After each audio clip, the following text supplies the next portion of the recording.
আসসালামু আলাইকুম। কেমন আছো সবাই? আজকে তোমাদের বহু প্রতীক্ষিত একটি লাইভ ক্লাস নিয়ে আমরা চলে আসছি। সেটা হচ্ছে পৃথিবীর অন্যতম গুরুত্বপূর্ণ দুটি মহাদেশ। বলো তো কি মহাদেশ? হ্যাঁ, আজকে হচ্ছে আমাদের এই mission DU B unit free কোর্সে তোমাদের জন্য আজকে থাকছে আমাদের এইখানের ইউরোপ এবং আফ্রিকা মহাদেশ। চলো আজকে সবাই মিলে এই ক্লাসটি উপভোগ করি।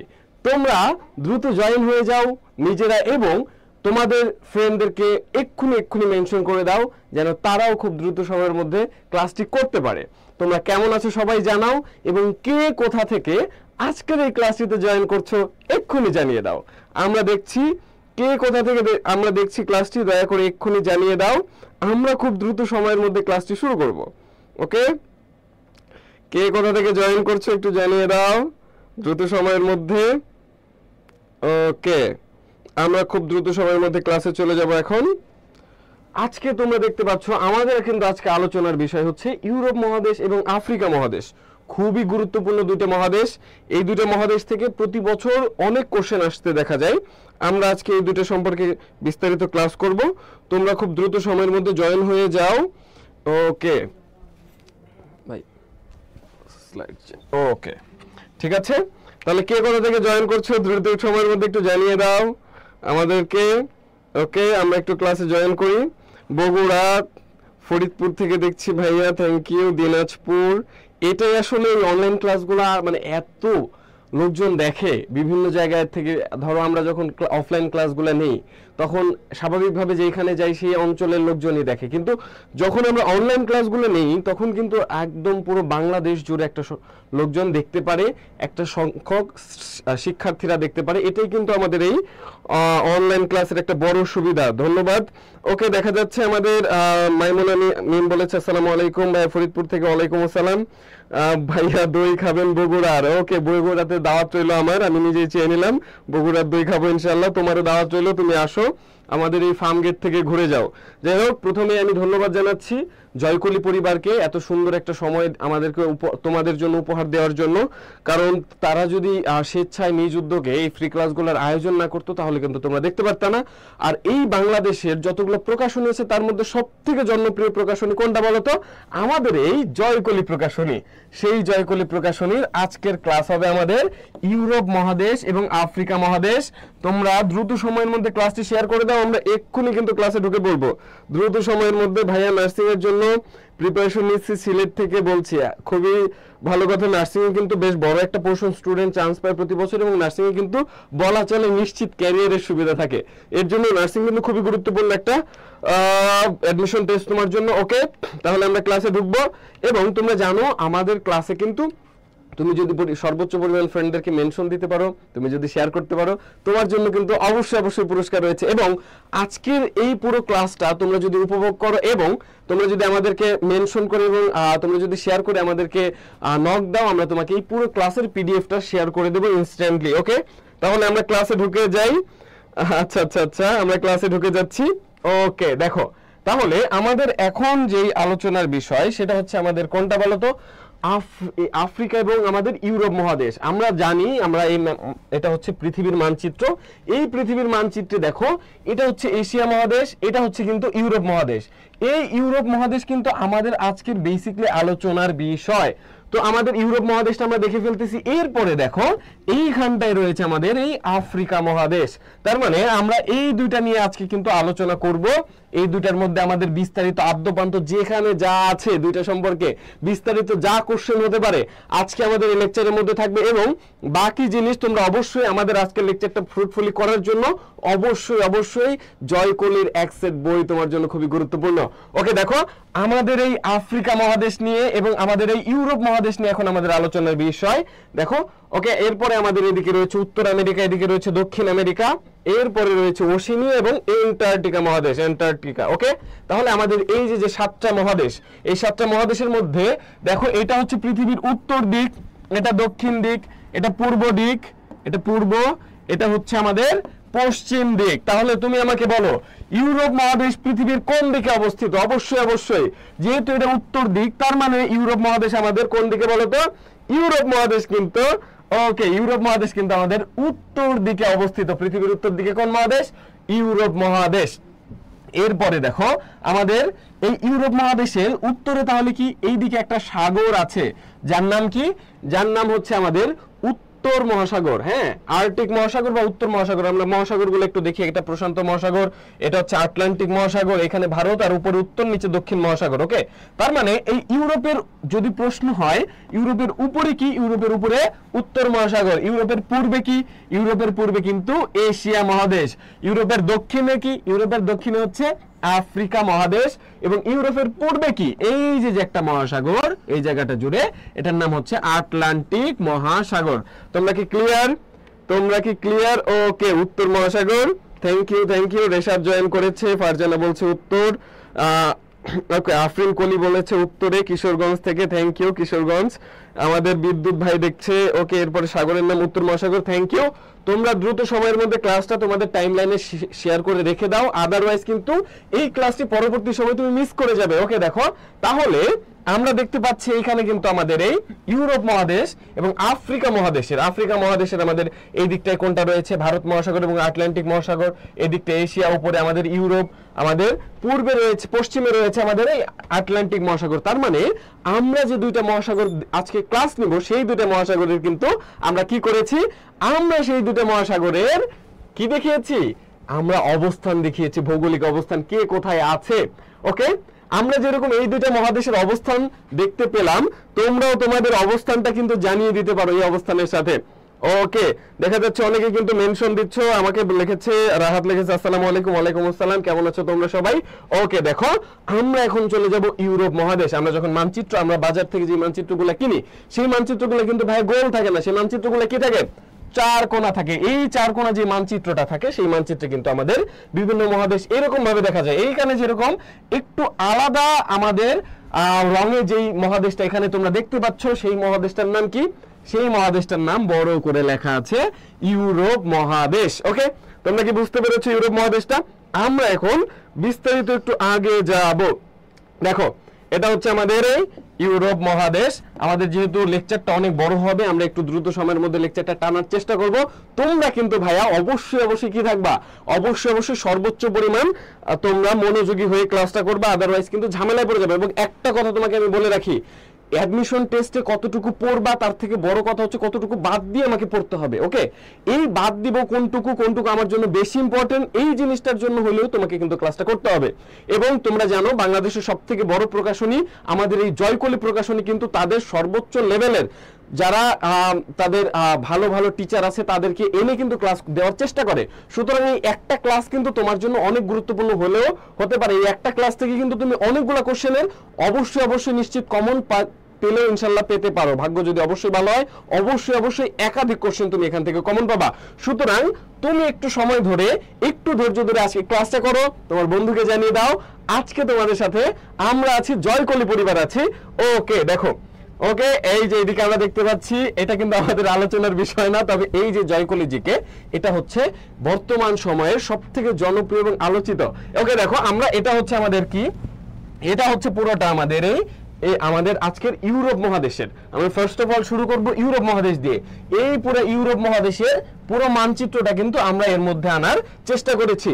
আমরা এখন দেখব বিস্তারিত ইউরোপ মহাদেশ সম্পর্কে। ওকে, তোমাদের কাছে আমার কোশ্চেনটা হচ্ছে, দেখো পৃথিবীতে মোট স্বাধীন দেশ 195টা।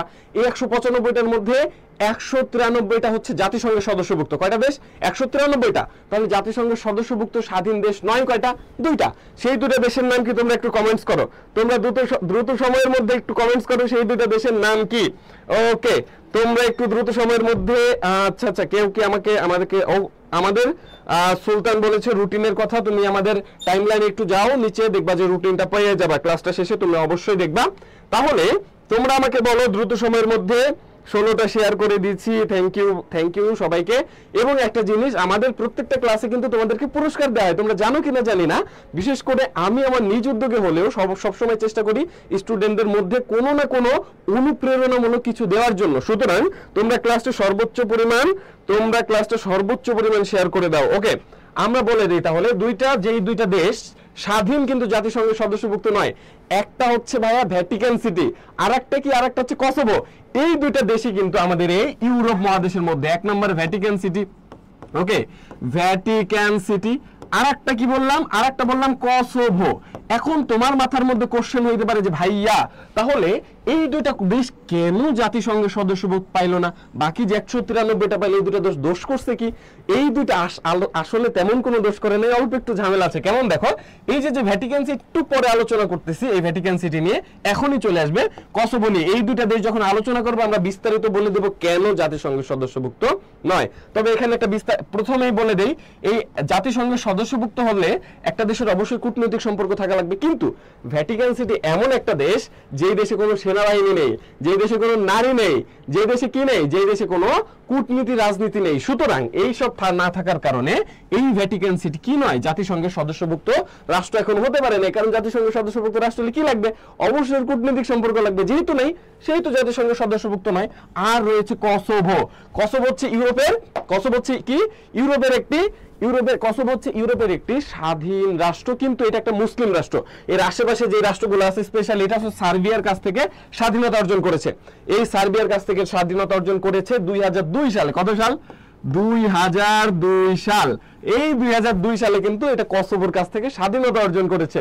সুতরাং এই মুসলিম রাষ্ট্র হওয়ার কারণে, আমাদের এই ইউরোপের মধ্যে মুসলিম রাষ্ট্র হওয়ার কারণে এটা জাতিসংঘে বেশ কয়েকবার অ্যাপ্লাই করার পরেও এখন পর্যন্ত কি পায় নাই, জাতিসংঘের সদস্যপদ পায় নাই।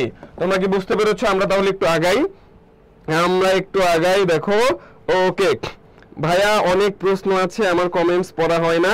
অবশ্যই অবশ্যই আজকে আমরা তোমার কমেন্টস পড়বো, অবশ্যই পড়বো, তুমি চিন্তা করো না। আমাদের ইমন বলেছে, ওকে দেখো। আচ্ছা আচ্ছা, এখন দেখো আমরা যে জিনিসটা নিয়ে আলোচনা করব তোমাদের জন্য একটা সেলফ টেস্ট। সেলফ টেস্ট দেখো, আয়তন হবে না, এটা হবে জনসংখ্যা। তোমরা একটু বলো তো, জনসংখ্যা, জনসংখ্যা। ওকে, জনসংখ্যার দিক থেকে, জনসংখ্যার দিক থেকে ইউরোপ পৃথিবীর কততম মহাদেশ? তোমরা একটু কমেন্টস করো দ্রুত, একটা সেলফ টেস্ট তোমাদের জন্য। জনসংখ্যার দিক থেকে, জনসংখ্যার দিক থেকে ইউরোপ পৃথিবীর কততম মহাদেশ? দ্রুত সময়ের মধ্যে তোমরা একটু কমেন্টস করে জানিয়ে দাও। ভ্যাটিকান সিটি ইতালিতে অবস্থিত, আমাদের স্ক্যাফরিন কলি বলেছেন অবশ্যই ইতালিতে অবস্থিত। আমরা এই ভ্যাটিকান সিটির আদ্যপ্রান্ত জানবো, এটা কেন ইতালিতে অবস্থিত, ইতালিকে কি বলা হয়, তাহলে এটা সম্পর্কে আমরা বিস্তারিত জানবো। ওকে, দ্বিতীয় বলেছে, তৃতীয় বলেছে, আমাদের দ্বিতীয় তৃতীয় অনেকের অনেক ধরনের উত্তর আসছে। আমাদের কি বলেছে, সাজ্জাদুর রহমান বলেছে দ্বিতীয়। আচ্ছা দেখো, একটা কনফিউশন তোমাদেরকে ক্লিয়ার করে দেই, এইটা কিন্তু কত, তৃতীয় মহাদেশ জনসংখ্যার দিক থেকে। জনসংখ্যার দিক থেকে রিসেন্ট যে নিউজটা তোমরা একটু দেখবা, এটা তৃতীয় মহাদেশ। এবং এই মহাদেশের যে আমাদের জনসংখ্যার দিক থেকে যেটা আসে, তৃতীয় নাকি দ্বিতীয়, তোমরা একটু ভালো করে বলো তো, দ্বিতীয় নাকি তৃতীয়? এটা কিন্তু আমাদের তৃতীয়। দেখো, তৃতীয় মহাদেশ। ওকে, এটা নিয়ে কিন্তু আমাদের বিস্তারিত আমরা ইন ফিউচারে একটা পোস্টও দিব তোমাদের ইসের আগে, অ্যাডমিশনের আগে। হ্যাঁ, এই ব্যাপারটা তুমি একটু জেনে রাখবা। দেখো, এরপরে আমরা চলে যাব, এরপরে আমরা চলে যাব কোথায়? দেখো, এখন একটু আগে আমরা যে ভ্যাটিকান সিটি নিয়ে কাজ করেছি, কথা বলেছি, এই ভ্যাটিকান সিটির মধ্যে চলে যাব। এখন একটা ব্যাপার এর মধ্যে চলে আসবে, একটা ব্যাপার চলে আসবে, সেটা হচ্ছে আমাদের কি চলে আসবে, সেটা চলে আসবে ইতালিকে নিয়ে। দেখো, ইতালি, এই যে ইতালিকে নিয়ে আমরা এখন একটু কথা বলবো। দেখো তোমরা একটু ইতালির আকৃতিটা কেমন দেখো। এই যে একটা, এটাকে যদি আমাদের আলাদা করে দেওয়া হয়, এটাকে একটু উল্টাইলে দেখা যাবে এটা একটা জুতার মতো দেখা যাচ্ছে। ওকে, এটা একটা বুট জুতার মতো দেখা যায়। এই জন্য ইতালি যে দেশটা আছে, এই দেশটাকে বলা হয় পৃথিবীর জুতা। কি বলা হয়? কি বলা হয়? পৃথিবীর জুতা। দেখো, ইতালির আকৃতি অনেকটা জুতার মতো হওয়ার কারণে একে পৃথিবীর জুতা বলা হয়। আচ্ছা, আজকে আমরা একটা ব্যাপার জানলাম, পৃথিবীর জুতা আছে। বলো তো, পৃথিবীর জুতা কোন দেশ? পৃথিবীর জুতা হচ্ছে আমাদের এই, পৃথিবীর জুতা হচ্ছে আমাদের এই ইতালি। ওকে, দেখো, ওতে কানেকশনের সমস্যা হয়েছে নাকি কোনো? ইতালি মহাদেশ। ওকে, দেখো, আচ্ছা এখন এইখানে একটা টপিক তুমি পাবা ইন্টারন্যাশনাল পড়ার সময়। সেই টপিকটার নাম কি? সেই টপিকটার নাম হচ্ছে ছিদ্রায়িত রাষ্ট্র। কি বললাম? ছিদ্রায়িত। অনেক সময় অনেক কিছু ছিদ্র হয়ে যায় না তোমার? ছিদ্র মানে কি? ছিদ্র মানে ফুটা হয়ে। এই যে দেখো, আমাদের এই ইতালি একটা মহাদেশ, এই মহাদেশের মধ্যে এইখানে একটু ফুটো হয়ে একটা রাষ্ট্র আছে, এইখানে একটু ফুটো হয়ে একটা রাষ্ট্র আছে, সেই রাষ্ট্রটার নাম হচ্ছে ভ্যাটিকান সিটি। এই জন্য ছিদ্রায়িত রাষ্ট্র কোনগুলাকে বলে? যেই রাষ্ট্রের মধ্যে, যদি কোনো স্বাধীন রাষ্ট্রের মধ্যে অন্য কোনো স্বাধীন রাষ্ট্র থাকে, সেই রাষ্ট্রটাকে কি বলে, এই যে যে স্বাধীন রাষ্ট্র এর মধ্যে আরেকটা আছে, এই জন্য এই ইতালিকে কি বলবো ভাইয়া, ইতালিকে আমরা বলবো ছিদ্রায়িত রাষ্ট্র। সুতরাং এটা কি কি রাষ্ট্র, ছিদ্রায়িত রাষ্ট্র। শুধু ইতালির মধ্যে দেখো, ইতালির এই রোম শহরে শুধু ভ্যাটিকান সিটি নয়, এখানে আরো একটা রাষ্ট্র আছে। এই ইতালির এই রোম শহরে আরো একটা রাষ্ট্র আছে, তার নাম হচ্ছে কি বলতো, তার নাম হচ্ছে ভাইয়া সান মারিনো। কি বললাম, সান মারিনো, সান মারিনো। তার মানে আমরা এখানে কয়টা রাষ্ট্র পাচ্ছি, দেখো দুইটা রাষ্ট্র পাচ্ছি। ইতালির রাজধানী কোনটা, রোম। এই রোমের দেখো একটা পূর্ব নাম পাচ্ছি আমরা টাইবার বা তাইবার, ওকে, যেটা ইতালির রোম পাচ্ছি, রোম হচ্ছে টাইবার বা তাইবার, আমাদের এই নদীর তীরে অবস্থিত। দেখো এরপরে আমরা যেটা পাবো, দেখো ছিদ্রায়িত রাষ্ট্র, একটি রাষ্ট্রের মধ্যে অন্য কোনো স্বাধীন রাষ্ট্র থাকলে তাকে কি বলে ভাইয়া, ছিদ্রায়িত রাষ্ট্র। আমরা এই মাত্র ব্যাখ্যা করে দিয়েছি কিন্তু ওই ল্যাব থেকে, ওকে। তাই ইতালি একটি ছিদ্রায়িত রাষ্ট্র। কেন, কারণ এর রাজধানী রোম, এর মধ্যে কয়টা, দুইটা। এই যে এখানে ভালো করে দেখো, দুইটা স্বাধীন দেশ রয়েছে। সেই দুইটা স্বাধীন দেশ কি, আমরা একটা বলেছি ভ্যাটিকান সিটি, আর একটা কি বললাম আমরা, সান মারিনো, আর একটা কি বললাম, সান মারিনো। তার মানে এই যে যে দুইটা রাষ্ট্র দেখতে পাচ্ছি, এই দুইটা রাষ্ট্র কিন্তু আমাদের এই ইতালির মধ্যে আছে। হ্যাঁ, সুতরাং হচ্ছে তোমরা কি বুঝতে পারছো ক্লাসগুলা, ওকে। দ্বিতীয় বলেছে স্যার, শাহরিয়ান মুন্নি বলেছে স্যার সান মারিনো, ঠিক আছে সান মারিনো। তাহলে তোমরা কি এই ব্যাপারটা বুঝতে পেরেছো, ছিদ্রায়িত রাষ্ট্র কোনগুলা, ছিদ্রায়িত রাষ্ট্র ওইগুলাকে বলা হয় যেই রাষ্ট্র অন্য কোনো স্বাধীন রাষ্ট্রের মধ্যে থাকে। এখন আমরা যেটা দেখবো সেটা হচ্ছে কোনটা, ভ্যাটিকান সিটি সম্পর্কে আমরা একটু বিস্তারিত দেখবো। দেখো ভ্যাটিকান সিটি কি বলতো, ভ্যাটিকান সিটির কথা যখন প্রথমে আসে তখন মনে হয় এটা তো অনেক ছোট, আসলে এটা কিন্তু অনেক ছোট, পুরোপুরি 1 কিলোমিটার না, এটা কত, এটা হচ্ছে 0.44 বর্গ কিলোমিটার। তার মানে পুরোপুরি 1 কিলোমিটার নয়, অল্প একটু একটা রাষ্ট্র। এই রাষ্ট্রটা দেখো 0.44 বর্গ কিলোমিটার বা 0.17 বর্গ মাইল।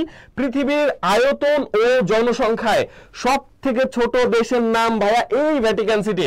তার মানে পৃথিবীর আয়তন এবং জনসংখ্যায় সব থেকে ছোট দেশের নাম কি, এই ভ্যাটিকান সিটি, যেটা কোথায়, আমাদের এই ইউরোপ মহাদেশের মধ্যে। তার মানে এর লোক সংখ্যা প্রায় 1000-এর কাছাকাছি, ওকে।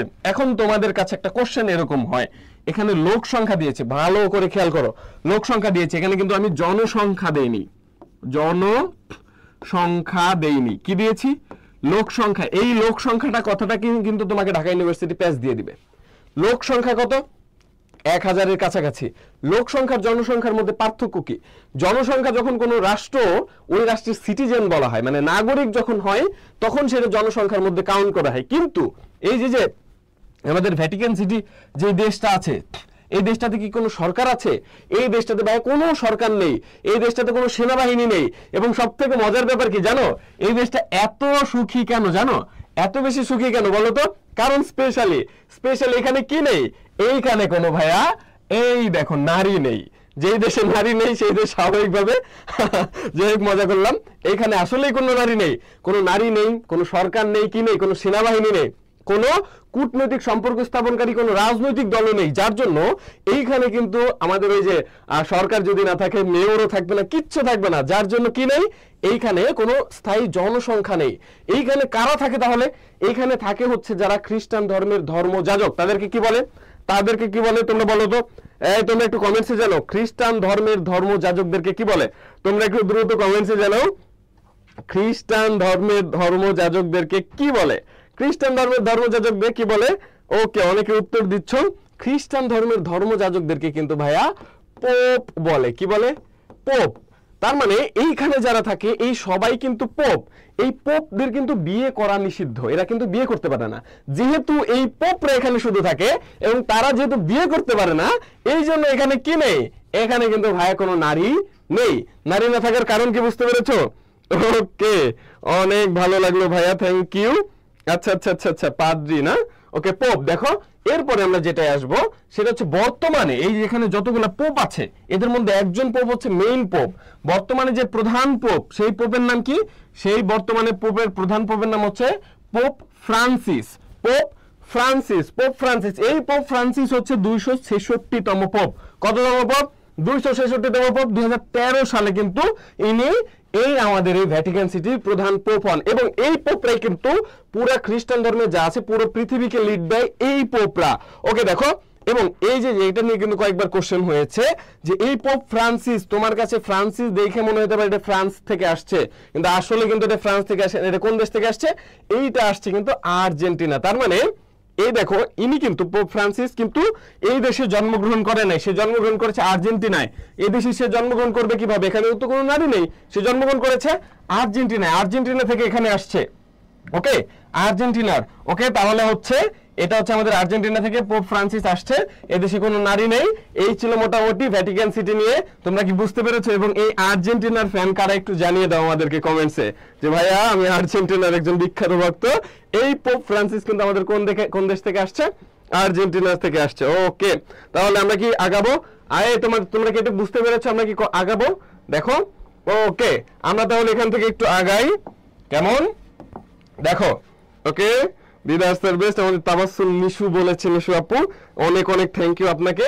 ইনি কিন্তু আমাদের অনেকের আইডল। ওকে, দেখো ভ্যাটিকান সিটির নিরাপত্তা বাহিনীর নাম সুইস গার্ড, এটা কিন্তু খুবই গুরুত্বপূর্ণ, এটা কিন্তু বেশ কয়েকবার কোশ্চেন হয়েছে। ভ্যাটিকান সিটির নিরাপত্তা বাহিনীর নাম কি? ভালো করে মাথায় ঢুকিয়ে রাখো, ভ্যাটিকান সিটির নিরাপত্তার বাহিনীর নাম হচ্ছে সুইস গার্ড, সুইস গার্ড, এটা কিন্তু ভালো করে মাথার মধ্যে ঢুকিয়ে রাখো। ওকে, ভ্যাটিকান সিটির নিরাপত্তা বাহিনীর নাম তাহলে কি পেলাম আমরা? Swiss guard. ওকে, এখন তোমাদের জন্য একটা সেলফ টেস্ট আসছে, সেলফ টেস্ট, সেলফ টেস্ট। তোমরা কি প্রস্তুত? সেলফ টেস্টের উত্তর করো সবাই। বর্তমান পোপ ফ্রান্সিস কোন দেশের নাগরিক? তোমরা দ্রুত সময়ের মধ্যে আচ্ছা, তোমরা দ্রুত সময়ের মধ্যে এটা একটু জানিয়ে দাও। বর্তমান পোপ ফ্রান্সিস কোন দেশের নাগরিক? একটু দ্রুত সময়ের মধ্যে তোমরা একটু ক্লাসটাকে তোমরা এই কোশ্চেনটার উত্তর জানিয়ে দাও। এবং তোমাদেরকে আমি আবারও বলছি, তোমরা তোমাদের ফ্রেন্ডদেরকে দ্রুত সময়ের মধ্যে মেনশন করে দাও। যে সর্বোচ্চ পরিমাণ মেনশনকারী হবে তার জন্য কিন্তু রয়েছে আকর্ষণীয় পুরস্কার। এবং কি বলেছি, তোমরা ক্লাসটাকে মেনশন এবং বন্ধুদেরকে শেয়ার করে দিয়ে তোমরা যদি আমাদেরকে এটাকে দাও, তাহলে আমরা কি করব, এই পুরো ক্লাসের পিডিএফটা কিন্তু আমরা নিজ দায়িত্বে তোমাকে দিব। ওকে, নিজ দায়িত্বে কিন্তু আমরা তোমাকে দিব, তুমি কিন্তু ক্লাসটা অবশ্যই শেয়ার করে দিতে পারো। ওকে, দেখো এরপরে এর উত্তর দিয়েছে অনেকেই, সবাই বলেছে খ খ, থ্যাংক ইউ সবাইকে। আসলে খ উত্তর হবে আমাদের। এখানে কি বলছে, ইমন হোসাইন মজুমদার বলছে খ, এরপর তামান্না বলেছে খ, প্রভা বলেছে খ, আচ্ছা আচ্ছা, এরপর এরপর কি বলেছে, নাবিহা বলছে খ, সুলতান মাহমুদ রাহাত বলছে খ। থ্যাংক ইউ সবাইকে। এইটার উত্তর কিন্তু হবে ভাইয়া আর্জেন্টিনা। ওকে, এটার উত্তর কি হবে তাহলে? এটার উত্তর হবে আমাদের আর্জেন্টিনা। তাহলে এই ছিল আমাদের মোটামুটি ভ্যাটিকান সিটি নিয়ে। এরপর আমরা কি বলেছি, সিদ্ধায়িত রাষ্ট্র কয়টা ছিল? সিদ্ধায়িত রাষ্ট্র কিন্তু দুইটা ছিল, একটা কোনটা বললাম? এই ভ্যাটিকান সিটি। তাহলে 2 নম্বরটা কোনটা আসবে? এই দেখো, বলো তো কোনটা? সান মারিনো। 2 নম্বরটা কোনটা আসবে? সান মারিনো। এই সান মারিনো নিয়ে আমরা এখন একটু বিস্তারিত পড়বো। এই সান মারিনো নিয়ে প্রথমেই যেটা চলে আসবে সেটা হচ্ছে সান মারিনোর রাজধানী হচ্ছে সান মারিনো সিটি। কি বললাম? সান মারিনোর রাজধানী হচ্ছে সান মারিনো সিটি। এবং এই সান মারিনো হচ্ছে একটা ছিদ্রিত রাষ্ট্র, একটা রাষ্ট্রের মধ্যে এটা আছে, কিন্তু এইটাকে বলা হয় কি, দেখো এটা হচ্ছে পৃথিবীর সবথেকে প্রাচীন রাষ্ট্র। কি বলা হয় এটাকে? বলা হয় পৃথিবীর সবথেকে প্রাচীন রাষ্ট্র। পৃথিবীর সবথেকে প্রাচীন রাষ্ট্র কোনটি? পৃথিবীর সবথেকে প্রাচীন রাষ্ট্র কিন্তু ভাইয়া এই সান মারিনো। ওকে, এই সান মারিনো হচ্ছে পৃথিবীর সবথেকে প্রাচীন রাষ্ট্র, যতগুলো রাষ্ট্র আছে। তারপরে এটা কি একটা আমাদের ইতালির মধ্যে আছে, ইতালির আমাদের যে রাজধানী রোম শহরের মধ্যে আছে।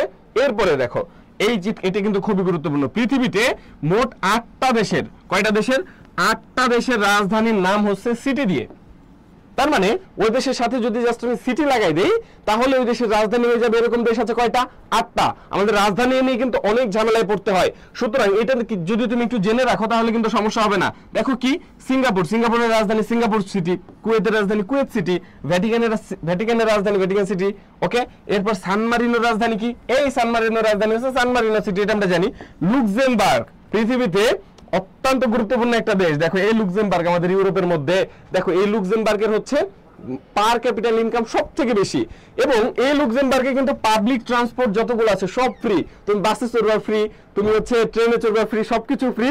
এবং তুমি এখানে গিয়ে তোমাকে কোনো পাবলিক ট্রান্সপোর্টের জন্য টাকা দিতে হবে না, কারণ এখানে যারা আছে কেউ পাবলিক ট্রান্সপোর্টে তেমন একটা চড়ে না, সবারই একাধিক গাড়ি থাকে। ওকে, দেখো এরপরে আমাদের মেক্সিকোর রাজধানী হচ্ছে মেক্সিকো সিটি।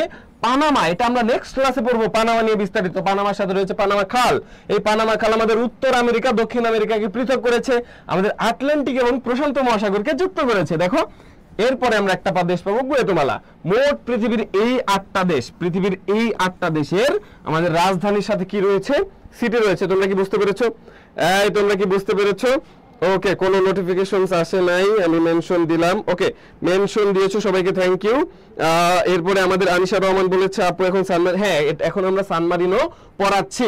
তোমরা দ্রুত সময়ের মধ্যে তোমাদের ফ্রেন্ডদেরকে মেনশন দাও, দ্রুত সময়ের মধ্যে আমরা ক্লাসটা কিন্তু আরো আগাবো। তাহলে তোমরা কি বুঝতে পেরেছো পৃথিবীর মোট 8টা দেশের রাজধানীর কি সিটি দিয়ে রয়েছে, সেই 8টা দেশ কিন্তু আমি বলে দিয়েছি। যা তুমি যদি জাস্ট একবার দেখো তাহলে কিন্তু তোমার এই দেশগুলোর রাজধানী নিয়ে আর কোনো সমস্যা হবে না। তাহলে আমরা আরেকটু আগাই, আমরা কিন্তু আরেকটু আগাচ্ছি ভাইয়া। দেখো এরপরে এই যে ইউরোপ মহাদেশ, দেখো এটা কিন্তু এশিয়া, এটা কিন্তু আমাদের আফ্রিকা। এই ইউরোপ মহাদেশের সাথে আফ্রিকা মহাদেশে একটা মানে পার্থক্যের একটা জায়গা আছে না? আবার এই যে কিন্তু ইউরোপ মহাদেশের সাথে এশিয়া মহাদেশের কিন্তু একটা পার্থক্যের জায়গা আছে। এই যে সব জায়গাগুলা দুইটা দেশকে আলাদা করেছে, এই সব জায়গাগুলোকে কি বলে? প্রণালী, ইংরেজিতে কি বলে? স্টেট। দেখো আমাদের এই প্রণালীগুলো তোমাকে যদি আমি আরেকটু ভালো করে বুঝাই, প্রণালী হচ্ছে সেই জলরাশি যে জলরাশির দুইটা নদী, দুইটা আমাদের জলপথ, এইদিকে একটা জলপথ, এদিকে কি আমাদের, এদিকে হচ্ছে আমাদের এই আটলান্টিক মহাসাগর, আবার এইদিকে রয়েছে আমাদের এই ভূমধ্য সাগর। তার মানে এইদিকে একটা জলরাশি, এইদিকে একটা জলরাশি, এই দুটো জলরাশিকে কি করেছে? যুক্ত করেছে। প্রণালী কি করে? এই দুটো জলরাশিকে যুক্ত করেছে। এবং এইদিকে দেখো আমাদের একটা দেশ, এবং এইদিকে হচ্ছে একটা মহাদেশ, এদিকে এটা কি মহাদেশ? এটা ইউরোপ মহাদেশ, এবং এটা হচ্ছে আফ্রিকা মহাদেশ। এখানে তো একটা দেশও আছে। কি দেশ আছে দেখি? এইখানে রয়েছে আমাদের এই ইউরোপ মহাদেশের স্পেন। কি দেশ? ইউরোপ মহাদেশের স্পেন রয়েছে। এখানে কি আছে? এইখানে আছে মরক্কো। তার মানে স্পেন রয়েছে ইউরোপের এইখানে, এবং এইখানে আছে হচ্ছে আফ্রিকার মরক্কো। এই দুটো দেশের মাঝখানে এই দুটো দেশকে আমাদের কি করছে? পৃথক করেছে, এবং আমাদের এই ভূমধ্য সাগর এবং আমাদের আটলান্টিক মহাসাগরকে যুক্ত করেছে একটা প্রণালী। সেই প্রণালীটার নাম কি ভাইয়া? জিব্রাল্টার প্রণালী। এটা কিন্তু অনেকবার কোশ্চেন হয়েছে, প্রতি বছর কিন্তু প্রণালী থেকে একাধিক কোশ্চেন হয়। এই দেখো এই সেই জিব্রাল্টার প্রণালী, তোমরা অনেক জায়গায় পড়েছো, প্রণালীটা বুঝতে পারো না। এটা হচ্ছে আমাদের ইউরোপ মহাদেশ, এটা হচ্ছে আফ্রিকা মহাদেশ। এই ইউরোপ এবং আফ্রিকাকে পৃথক করেছে, এবং এদিকে কি ভূমধ্য সাগর এবং আমাদের আটলান্টিক মহাসাগরকে যুক্ত করেছে। যেটা যুক্ত করেছে সেটাকে কি বলবো আমরা? এই যে জলরাশি, এটাকে কি বলবো? এটাকে বলবো আমরা প্রণালী। এই প্রণালীকে তোমরা বুঝতে পেরেছো? প্রণালীকে তোমরা বুঝতে পেরেছো? তোমরা একটু দ্রুত কমেন্টস করো, তোমরা কি প্রণালীটা বুঝতে পেরেছো? ওকে, আমরা তাহলে এই প্রণালীটা নিয়ে আমরা একটু আগাবো। দেখো জিব্রাল্টার, আমাদের নাবিহা বলেছে জিব্রাল্টার, আব্দুল হাই বলেছে স্পেন। ওকে, এরপরে আতিয়া সঞ্জিত তিথি বলেছে কান্ট্রি টু কান্ট্রি। হ্যাঁ, কান্ট্রি থেকে কান্ট্রিকে মাইনাস করে, রাইট? মানে আমাদের এই যেটা স্থলভাগ, এই স্থলভাগকে মাইনাস করে, এবং জলভাগকে কি করে? প্লাস করে। এদেরকে কি বলে? এদেরকে বলে হচ্ছে আমাদের প্রণালী। ওকে, এরপরে আমাদের নুসরাত জাহান মিম বলছে থ্যাংক ইউ সবাইকে। দেখো এরপরে আমরা যেটাতে আগাবো। ওকে, ইয়েস থ্যাংক ইউ স্যার, আর একটু আস্তে কথা বলেন। ওকে, আমরা আস্তে কথা বলবো, সমস্যা নেই, আমরা আরো আস্তে কথা বলবো, যত আস্তে লাগে। দেখো কিন্তু কথা হচ্ছে আমাদের এই পুরো লেকচারটাকে শেষ করার জন্য কিন্তু আমাদের একটু সময় লাগবে। এর জন্য আমি একটু যথাসম্ভব একটু চেষ্টা করতেছি তোমাদেরকে তাড়াতাড়ি শেষ করে দেওয়ার জন্য। দেখো না হলে কিন্তু পুরো লেকচার শেষ হবে না। দেখো আমরা আরো একটা পাবো, আগেরটা পাইছি কি? ইউরোপ এবং আফ্রিকা। এখন পাবো হচ্ছে আমরা এশিয়া। এশিয়ার সাথে কাদের? এশিয়ার সাথে পাবো আমরা ইউরোপকে। এই এশিয়ার সাথে ইউরোপকে এই যে দেখো একটা জলরাশি, এই জলরাশি কিন্তু পৃথক করেছে। এদিকে এশিয়া চলে গেছে, এদিকে ইউরোপ চলে গেছে। এই জলরাশি এবং এই জলরাশি কি করেছে? এদিকে কৃষ্ণ সাগর, এবং এইদিকে আমাদের কোনটা? এদিকে দেখো আমাদের এই মর্মর সাগর। তার মানে মর্মর সাগর এবং কৃষ্ণ সাগরকে যুক্ত করেছে এবং পৃথক করেছে কাকে? এশিয়া এবং ইউরোপকে। এই যে দেখো এটাকে কি বলবো আমরা? প্রণালী। কেন বলবো? কারণ এটা হচ্ছে দুটো জলরাশি, একটা জলরাশি দুইটা জলরাশি, এই দুটো জলরাশিকে যুক্ত করেছে। এবং দেখো একটা আমাদের স্থলভূমি, এদিকে একটা স্থলভূমি, এই দুটো স্থলভূমিকে পৃথক করেছে। তার মানে আমরা আবারও বলছি প্রণালী হচ্ছে সেই জলরাশি, যে জলরাশি দুইটা জলরাশিকে যুক্ত করবে এবং দুটো দেশ বা দুটো স্থলভূমিকে কি করবে? পৃথক করে দিবে। তাহলে এই যে জলরাশি, এটার নাম হচ্ছে আমাদের বসফরাস। ফসফরাস না কিন্তু, বসফরাস, বিবিএ বসফরাস। এই যে বসফরাস প্রণালী। তোমরা কি বুঝতে পেরেছো? এই দুটো প্রণালী কি তোমাদের ক্লিয়ার? ওকে স্যার, কিশোরগঞ্জে কবে আসবেন? আমরা ইনশাআল্লাহ নেক্সট আমাদের সপ্তাহে কিশোরগঞ্জে ক্লাস থাকবে। ওকে, প্রত্যেকটা জায়গায় প্রত্যেকটা জেলায় আমরা ক্লাস নেওয়ার চেষ্টা করতেছি। দেখো আমাদের এই বসফরাস প্রণালী কি তোমরা বুঝতে পেরেছো? তোমরা কি বুঝতে পেরেছো? দ্রুত একটু কমেন্টসে তোমরা একটু জানিয়ে দাও। ওকে, বসফরাস প্রণালী। আমরা তাহলে ক্লাসে কিন্তু আরেকটু আগাবো। দেখো ভাইয়া, দেখো আমরা কি আগাবো এখন। দেখো তোমাদের জন্য খুব সুন্দরভাবে একটা সেলফ টেস্ট আছে, সেই সেলফ টেস্টটার উত্তর করবা তোমরা এখন দ্রুত সময়ের মধ্যে। মরক্কো এবং স্পেনের মাঝে কোন প্রণালী অবস্থিত? তোমরা একটু দ্রুত কমেন্টস করো। মরক্কো এবং স্পেনের মাঝে একটা প্রণালী আছে, সেই প্রণালীটার নাম কি? বসফরাস, জিব্রাল্টার, উত্তর ভাষা, নাকি হচ্ছে আমাদের ফসফরাস? এই ফসফরাসটা কিন্তু আমি দিয়ে দিয়েছি। হ্যাঁ, কোনটা? তোমরা দ্রুত সময়ের মধ্যে একটু উত্তর করে দাও। তোমরা একটু উত্তর করে দাও, আমরা একটু দেখবো। ওকে, ঠিক আছে। ক্লাস চলাকালীন সময় কেউ আজে বাজে প্রশ্ন করবেন না, ঠিক আছে? অবশ্যই ক্লাস রিলেটেড কথা বলাটাই সর্বোচ্চ পরিমাণে ভালো। দেখো, ইমন হোসেন মজুমদার বলেছে খ, জিব্রাল্টার। ওকে, এরপরে দেখি কে কি বলে, কে কি বলে। দেখো, আচ্ছা আচ্ছা, খ সবাই বলছে খ। জি ভাইয়া। ওকে, আমাদের ফারিহা বলছে খ, ইমন বলছে খ। থ্যাংক ইউ ইমন। এরপরে দেখো, আমাদের তাহলে এটা কোনটা হবে বলো তো? বসফরাস কোনটা বলেছি? বসফরাস যেই প্রণালী, সেটা হচ্ছে আমাদের ইউরোপ প্লাস হচ্ছে এশিয়াকে যুক্ত করে, এশিয়াকে পৃথক করে। ইউরোপ এবং এশিয়াকে কি করে ভাইয়া? পৃথক করে। এবং হচ্ছে এই জিব্রাল্টার প্রণালী যেটা, সেটা ইউরোপ এবং হচ্ছে কোনটাকে? ইউরোপ এবং আমাদের এই আফ্রিকাকে পৃথক করে। বোঝা গেছে? তার মানে এই যে ই আর উত্তম ভাষা হচ্ছে একটা অন্তরীপ, অন্তরীপ নিয়ে আমরা শেষে বুঝাবো। এই বসফরাস আর জিব্রাল্টার, তোমরা কি ক্লিয়ার? এই দুটা কি আর কখনো ভুল হবে তোমাদের? এটা কিন্তু খুবই ইম্পর্টেন্ট, এই দুটো আশা করি আর কখনো ভুল হবে না। দেখো, আচ্ছা আচ্ছা আচ্ছা, ভয়েসটা সুন্দর। ওকে, ঠিক আছে, থ্যাংক ইউ। এখন দেখো, আমরা তাহলে পরবর্তীতে আগাই। দেখো, আমাদের এটার উত্তর কিন্তু অনেকেই দিয়েছে, সবাই থ্যাংক ইউ। এরপরে আমাদের সাদিয়া আফরিন বলেছে বি, সবাইকে অনেক অনেক থ্যাংক ইউ। আচ্ছা আচ্ছা, সবার আগে বলেছে নাবিহা, থ্যাংক ইউ। দেখো, এরপরে আমরা এখন একটা অঞ্চল পাবো। একটা কি পাবো ভাইয়া? আমরা এখন একটা অঞ্চল পাবো। সেই অঞ্চল, এটা তোমরা কি বুঝতে পারছো এটা কোন অঞ্চল হবে? এটা কিন্তু খুবই বিখ্যাত একটা অঞ্চল ভাইয়া। এই অঞ্চলটার নাম হচ্ছে আমাদের, দেখো, এইটার নাম হচ্ছে আমাদের এই স্ক্যান্ডিনেভিয়ান অঞ্চল। কোনটা? স্ক্যান্ডিনেভিয়ান অঞ্চল। এই স্ক্যান্ডিনেভিয়ান অঞ্চল কিন্তু আমরা এখন পড়তে হবে, এটা কিন্তু খুবই গুরুত্বপূর্ণ। এটা কিন্তু বারবার কোশ্চেন হয় স্ক্যান্ডিনেভিয়ান অঞ্চল থেকে। স্ক্যান্ডিনেভিয়ান অঞ্চলের দেশগুলো মনে রাখার জন্য আমরা দুইটা সূত্র ব্যবহার করতে পারি। হয় ফিরে আসুন, মানে ফিরে আসুন রর জায়গায় ড দিবেন, অথবা ফ্রেন্ডস এর জায়গায় কি দিবেন?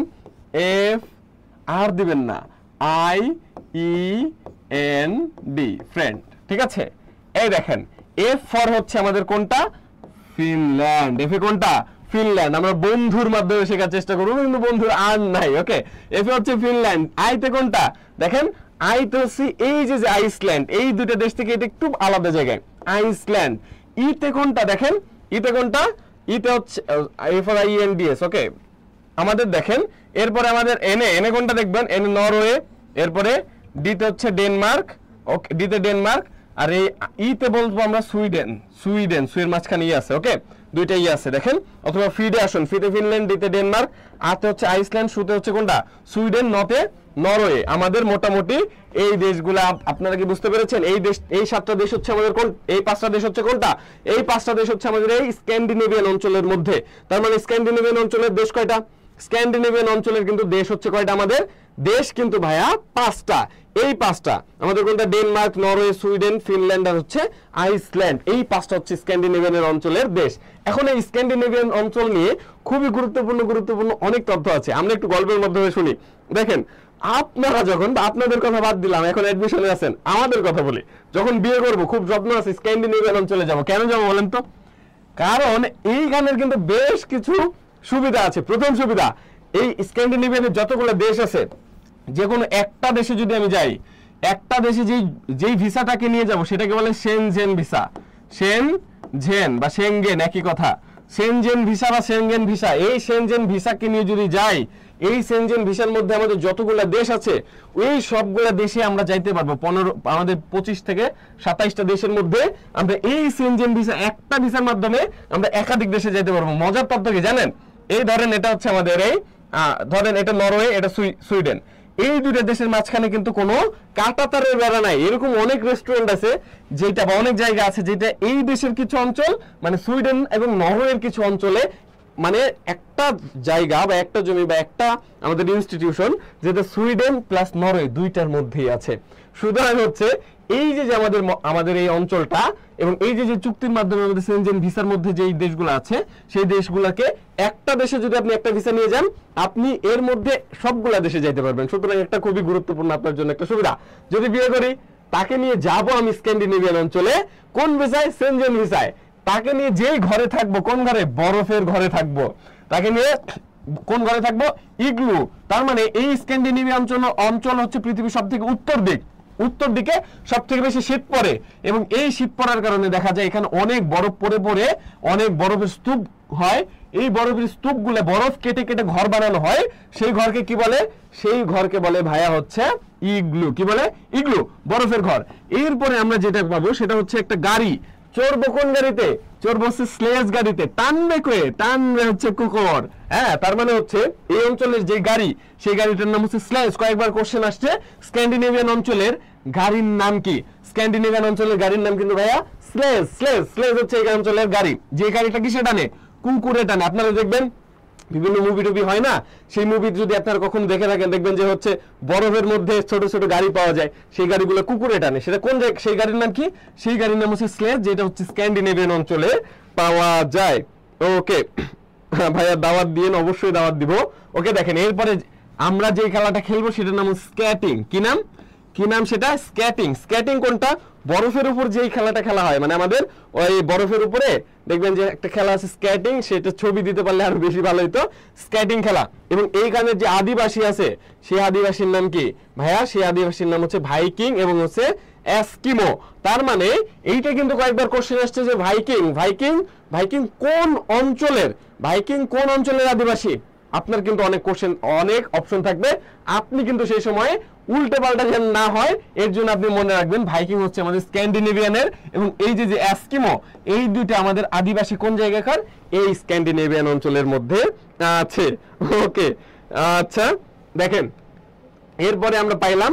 ওকে এখন আমরা যেটা পাবো, এই অঞ্চলটি ইউরোপের উত্তর দিকে অবস্থিত। আমরা দেখছি এটা হচ্ছে একদম উত্তরের, পৃথিবীর সর্বাপেক্ষা উত্তরের দিকে অবস্থিত হয়। এখানে বছরের 7-8 মাস বরফ আচ্ছাদিত থাকে। তার মানে এটা কেমন মহাদেশ দেখেন, একদম পৃথিবীর সব থেকে উপরে। এবং এই নরওয়ে দেখতেছেন না, এটা সব থেকে উপরে। এবং নরওয়ে হচ্ছে এই জন্য নরওয়ে সবার উপরে, পৃথিবীর সর্ব উত্তরের দেশ বলা হয় নরওয়েকে। এই নরওয়েতে কিন্তু দেখা যায় যে অনেক সময় ধরে সূর্য ডুবে, মানে দেখা গেছে সূর্য উঠছে, এই সূর্য 4-5 মাসের মধ্যে ডুবতেছে না, আবার সূর্য ডুবছে, এই সূর্য 4-5 মাসের মধ্যে উঠে না। এই যে একটা হয়, এই জন্য এটাকে বলা হয় নিশীথ সূর্যের দেশ। নিশীথ সূর্য বলতে রাতেও কিন্তু এখানে সূর্য দেখা যায় নরওয়েতে, এই জন্য এটাকে কি বলে? নিশি মানে কি? রাত। নিশীথ সূর্যের দেশ। ওকে দেখো আচ্ছা ভাই রোস্ট দিলে একজন বলছে আমি এবার লেগ পিস খাবো আনিশা। ওকে লেগ পিস দেওয়া হবে, সমস্যা নেই। দেখো এখন আমরা পরে আগাই। দেখো পৃথিবীর এই অঞ্চলটা যেটা আছে এটা হচ্ছে সুখ শান্তিতে সবসময় নাম্বার 1-এ থাকে। হয় এক সময় দেখবা নরওয়ে আছে, অথবা এক সময় ফিনল্যান্ড আছে, অথবা এক সময় সুইডেন অথবা ডেনমার্ক। এই যে দেশগুলো আছে সব সময় সর্বাপেক্ষা বেশি সুখে থাকে। কেন থাকে বলতো? কারণ হচ্ছে এই অঞ্চলে কিন্তু শীত পড়ে বেশি, মাথা গরম হয় না ওদের মাথা সবসময় ঠান্ডা থাকে। এর জন্য কি হয়? এর জন্য এই অঞ্চলের মানুষ এত বেশি সুখী। শুধু এটাই না, এই অঞ্চলের মানুষ দেখো আমরা সাদা যেটা থাকে, সাদা চুল, এই অঞ্চলের অধিকাংশ মানুষের চুল কিন্তু ভাই সাদা হয়। আমাদের চুল কি হয়? আমাদের চুল হয় কালো। দেখো আমাদের এমনি গরম বেশি পড়ে এবং কালো জিনিস কিন্তু তাপ শোষণ ক্ষমতা কিন্তু কম। এই কালো জিনিসের মধ্যে যদি কখনো মানে তাপমাত্রা ঢুকে তখন দেখবে আর গরম বেশি লাগে, যার জন্য আমাদের মাথা সবসময় গরম থাকে, আমরা সব থেকে অসুখী থাকি। কিন্তু এরা এমনিতে ঠান্ডা পড়ে, তারপর সাদা মাথার চুল কি সাদা। তার মানে এই অঞ্চলের লোকজনের মাথা সবসময় ঠান্ডা থাকে, মাথা যেহেতু ঠান্ডা থাকে রাগ কম করে এবং এরাই সব থেকে কি হয়? সব থেকে বেশি ভাইয়া সুখী হয়। ওকে দেখো, ওকে একজন বলছে আপু আচ্ছা লিস্ট করতে পারেন। দেখো আমরা ক্লাস করি। হ্যাঁ ওকে এই অঞ্চলের দেশগুলো দেখো, আমাদের ফিনল্যান্ড পাইছি, ফিনল্যান্ডের রাজধানী হেলসিঙ্কি, মুদ্রার নাম হচ্ছে ইউরো। দেখো এই ফিনল্যান্ড বাদে বাকি 4টা দেশের মুদ্রার নাম কিন্তু ক্রোনা। কি নাম? ক্রোনা। একমাত্র ফিনল্যান্ডের মুদ্রার নাম কি? ইউরো। দেখো এটা হচ্ছে এই ফিনল্যান্ড যেটা, এটা হচ্ছে ইংল্যান্ডের যতগুলা দেশ, মানে আমাদের ইউরোপের যতগুলা দেশ আছে, দুঃখিত ইউরোপের যতগুলা দেশ আছে এদের মধ্যে নারীদের প্রথম ভোটাধিকার দেয় কোন দেশ? ইউরোপের যতগুলো দেশ আছে সবগুলো দেশের মধ্যে নারীদের প্রথম ভোটাধিকার দেয় হচ্ছে এই ফিনল্যান্ড। দেখো ডেনমার্ক, এই ডেনমার্ক নিয়ে একটু কথা বলি। ডেনমার্ক দেশটা কিন্তু ছোট, ডেনমার্ক দেশটা কিন্তু ছোট, কিন্তু এর অন্তর্গত একটা দ্বীপ আছে এদিকে, যেটার নাম হচ্ছে আমাদের কোনটা, গ্রিনল্যান্ড দ্বীপ। গ্রিনল্যান্ড দ্বীপ, এই গ্রিনল্যান্ড দ্বীপ কিন্তু আমাদের এই ডেনমার্কের মধ্যে অবস্থিত। এরপরে দেখো এর রাজধানী হচ্ছে কোপেনহেগেন, মুদ্রা ক্রোনা, এবং এখানে দেখো পৃথিবীর প্রথম পতাকা তৈরি করা হয়। ওকে বলো তো, পৃথিবীর প্রথম পতাকা তৈরি করা হয় কোন দেশে? পৃথিবীর প্রথম পতাকা তৈরি করা হয় কিন্তু আমাদের এই ডেনমার্ক। ডেনমার্কে হয় পৃথিবীর প্রথম পতাকা তৈরি করা হয় এই দেশে, এবং এই দেশকে দেখে দেখে সবাই আস্তে আস্তে কি করে, পতাকার প্রচলনটা ভাইয়া করে। ওকে, এরপর আমরা যে দেশ পাবো সেটার নাম হচ্ছে আইসল্যান্ড। ওকে, আইসল্যান্ড বরফের ল্যান্ড, হ্যাঁ, আগুনের দেশ। এই আইসল্যান্ড বরফের দেশ, বরফের ল্যান্ড হওয়া সত্ত্বেও কি এটা আগুনের দেশ, কারণ এইখানে অনেক বেশি কি পাওয়া যায়, এখানে অনেক বেশি আগ্নেয়গিরি হয়, ঠিক আছে, ভেতর থেকে, মাটির ভেতর থেকে লাভা উঠে আসে, যার জন্য এটাকে বলা হয় হচ্ছে আগুনের দেশ। ওকে, এরপর আমরা সুইডেনকে পাবো। সুইডেনের রাজধানী কি, স্টকহোম, মুদ্রা হচ্ছে ক্রোনা, এটাকে বলে পৃথিবীর কল্যাণ রাষ্ট্র, প্রথম কল্যাণ রাষ্ট্র সুইডেন। ওকে, নরওয়ের রাজধানী হচ্ছে অসলো। অসলো কিন্তু খুবই বিখ্যাত একটা শহর, দেখো এটাকে বলে ধীবরের দেশ, মানে জেলে। এই অঞ্চলে কিন্তু অন্য কোনো পেশা স্বাভাবিকভাবে হবে না, কৃষি টিষি হয় না, কেন? কারণ এই অঞ্চলে কিন্তু মানে ফসল ফলনের উপযোগী কোনো তাপমাত্রা থাকে না, জলবায়ু ফসল ফলনের উপযুক্ত না, যার জন্য এই ধীবরের দেশ, তার মানে এই অঞ্চলের অধিকাংশ লোকজনের পেশা হচ্ছে জেলে। এরপরে এই অঞ্চলে মধ্যরাতে কিন্তু সূর্য দেখা যায়। ওকে, নরওয়ে। ওকে, আমরা কি বলছি, নরওয়েকে তাহলে এই জন্য কি বলেছি, মধ্যরাতে সূর্য দেখা যায়, বা এটাকে বলি নিশীত সূর্যের দেশ। ক্লিয়ার তোমরা? তোমরা কি এটা ক্লিয়ার? আমরা কি আগাবো সামনে?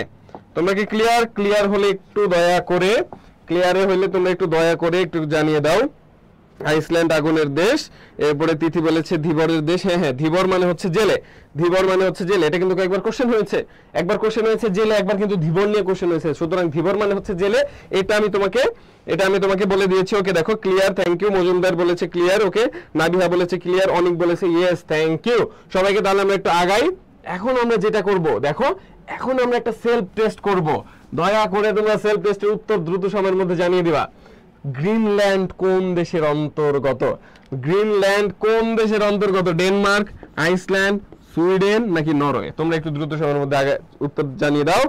তোমরা একটু দ্রুত সময়ের মধ্যে উত্তরটা জানিয়ে দাও। ওকে, ঠিক আছে। আচ্ছা আচ্ছা আচ্ছা, কাজল বলেছে জি ভাই বলেছি, ক্লিয়ার বলেছে কাফিয়া আহমেদ, আনিশা বলেছে সেম আপু।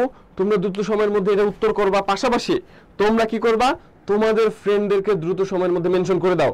তোমরা তোমার সর্বাধিক পরিমাণ যে মেনশন দানকারী হবে তার জন্য কিন্তু বাইরে রয়েছে আকর্ষণীয় পুরস্কার, এবং ক্লাসটা তোমরা অবশ্যই শেয়ার করে দিতে পারো, কারণ এই ক্লাস কিন্তু তোমাদের ইন ফিউচারেও লাগবে। আমাদের ঝামেলা কোথায়? ধরো আমাদের বাঙালি আসলে অতিশয় আবেগী হয়। ধরো আমি একটা লেকচার দেব, আমার লেকচারের পিছনে যদি একটা ব্যাকগ্রাউন্ড মিউজিক, যদি ইমোশনাল একটা কথা থাকে, এই যে কথাটাই বলতেছি, একটা ব্যাকগ্রাউন্ড মিউজিক ইমোশনাল থাকবে, এইটা যদি টিকটকে দেই লাখ লাখ ভাইরাল হয় এগুলা। কিন্তু একটা এডুকেশনাল ভিডিও কিন্তু ভাইয়া দেখতে চায় না। কেন বলো তো, কেন দেখতে চায় না? কারণ বাঙালি তো এরা ভালো জিনিস খাবে না কখনোই, এটা খুবই স্বাভাবিক।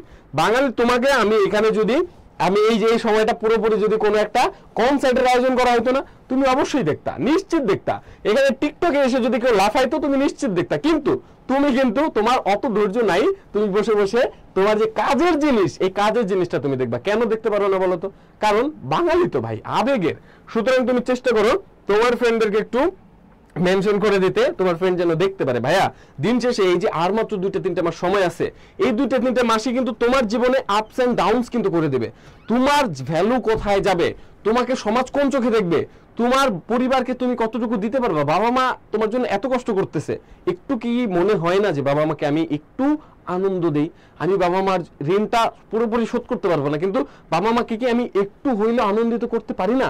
একটু হইলে কি প্রশংসিত করতে পারি না? এই প্রশংসিত করার সময় কিন্তু ভাই এটা। তুমি অনার্সে যায়, অনার্স পাস করতে করতে তোমার 5-6 বছর, তারপরে তুমি চাকরি পাবা। কিন্তু এই 2টা মাসের মধ্যে তোমার যদি একটা পাবলিক ইউনিভার্সিটি ভাই নিশ্চিত হয়ে যায়, লাইফ কিন্তু আসলে অনেক আগাই যাবা তুমি অন্যান্যদের থেকে। পাবলিক ইউনিভার্সিটিতে তুমি কেন পড়বা, এইটা কিন্তু তোমাকে বুঝতে হবে যে তোমার কেন পাবলিক দরকার। তুমি ঢাকা ইউনিভার্সিটির একটা ভিডিও দেখো, লেখা সার্চ দিবা যে beauty of the university of Dhaka, একটা ভিডিও দেখো। তুমি যদি ঢাকা ইউনিভার্সিটিতে ভর্তি হওয়ার জন্য তোমার মোটিভেশন লেভেল যদি গ্রো না করে, টাকা ফেরত, বুঝছো? আমি যে হলে থাকি তার নাম হচ্ছে বিজয় 71 হল। বিজয় 71 হল একটা ভিডিও দেখো, পুরো রাজকীয়, দেখো পুরো জমিদারদের বাড়ি ছিল। হ্যাঁ বলো তো কোন জমিদারের বাড়ি ছিল ঢাকা ইউনিভার্সিটির একটা হলের নামে? বলো তো। সলিমুল্লাহ মুসলিম হল, তিনি একজন জমিদার ছিল। তার বাড়িতে কিন্তু ঢাকা ইউনিভার্সিটির স্টুডেন্ট থাকে, তার মানে জমিদারের বাড়িতে থাকার মতো সুযোগ তুমি পাচ্ছ, এর থেকে আর কি পাবা বাংলাদেশে বলো তো?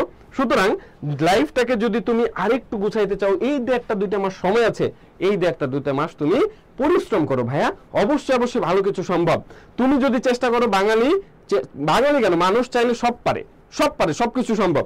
তোমার যে ফোনে যে অযথা সময়গুলো যাচ্ছে, এই সময়গুলো বাদ দিয়ে এখন থেকে চেষ্টা করো না, চেষ্টা করলে তুমি কেন পারবা না, অবশ্যই পারবা।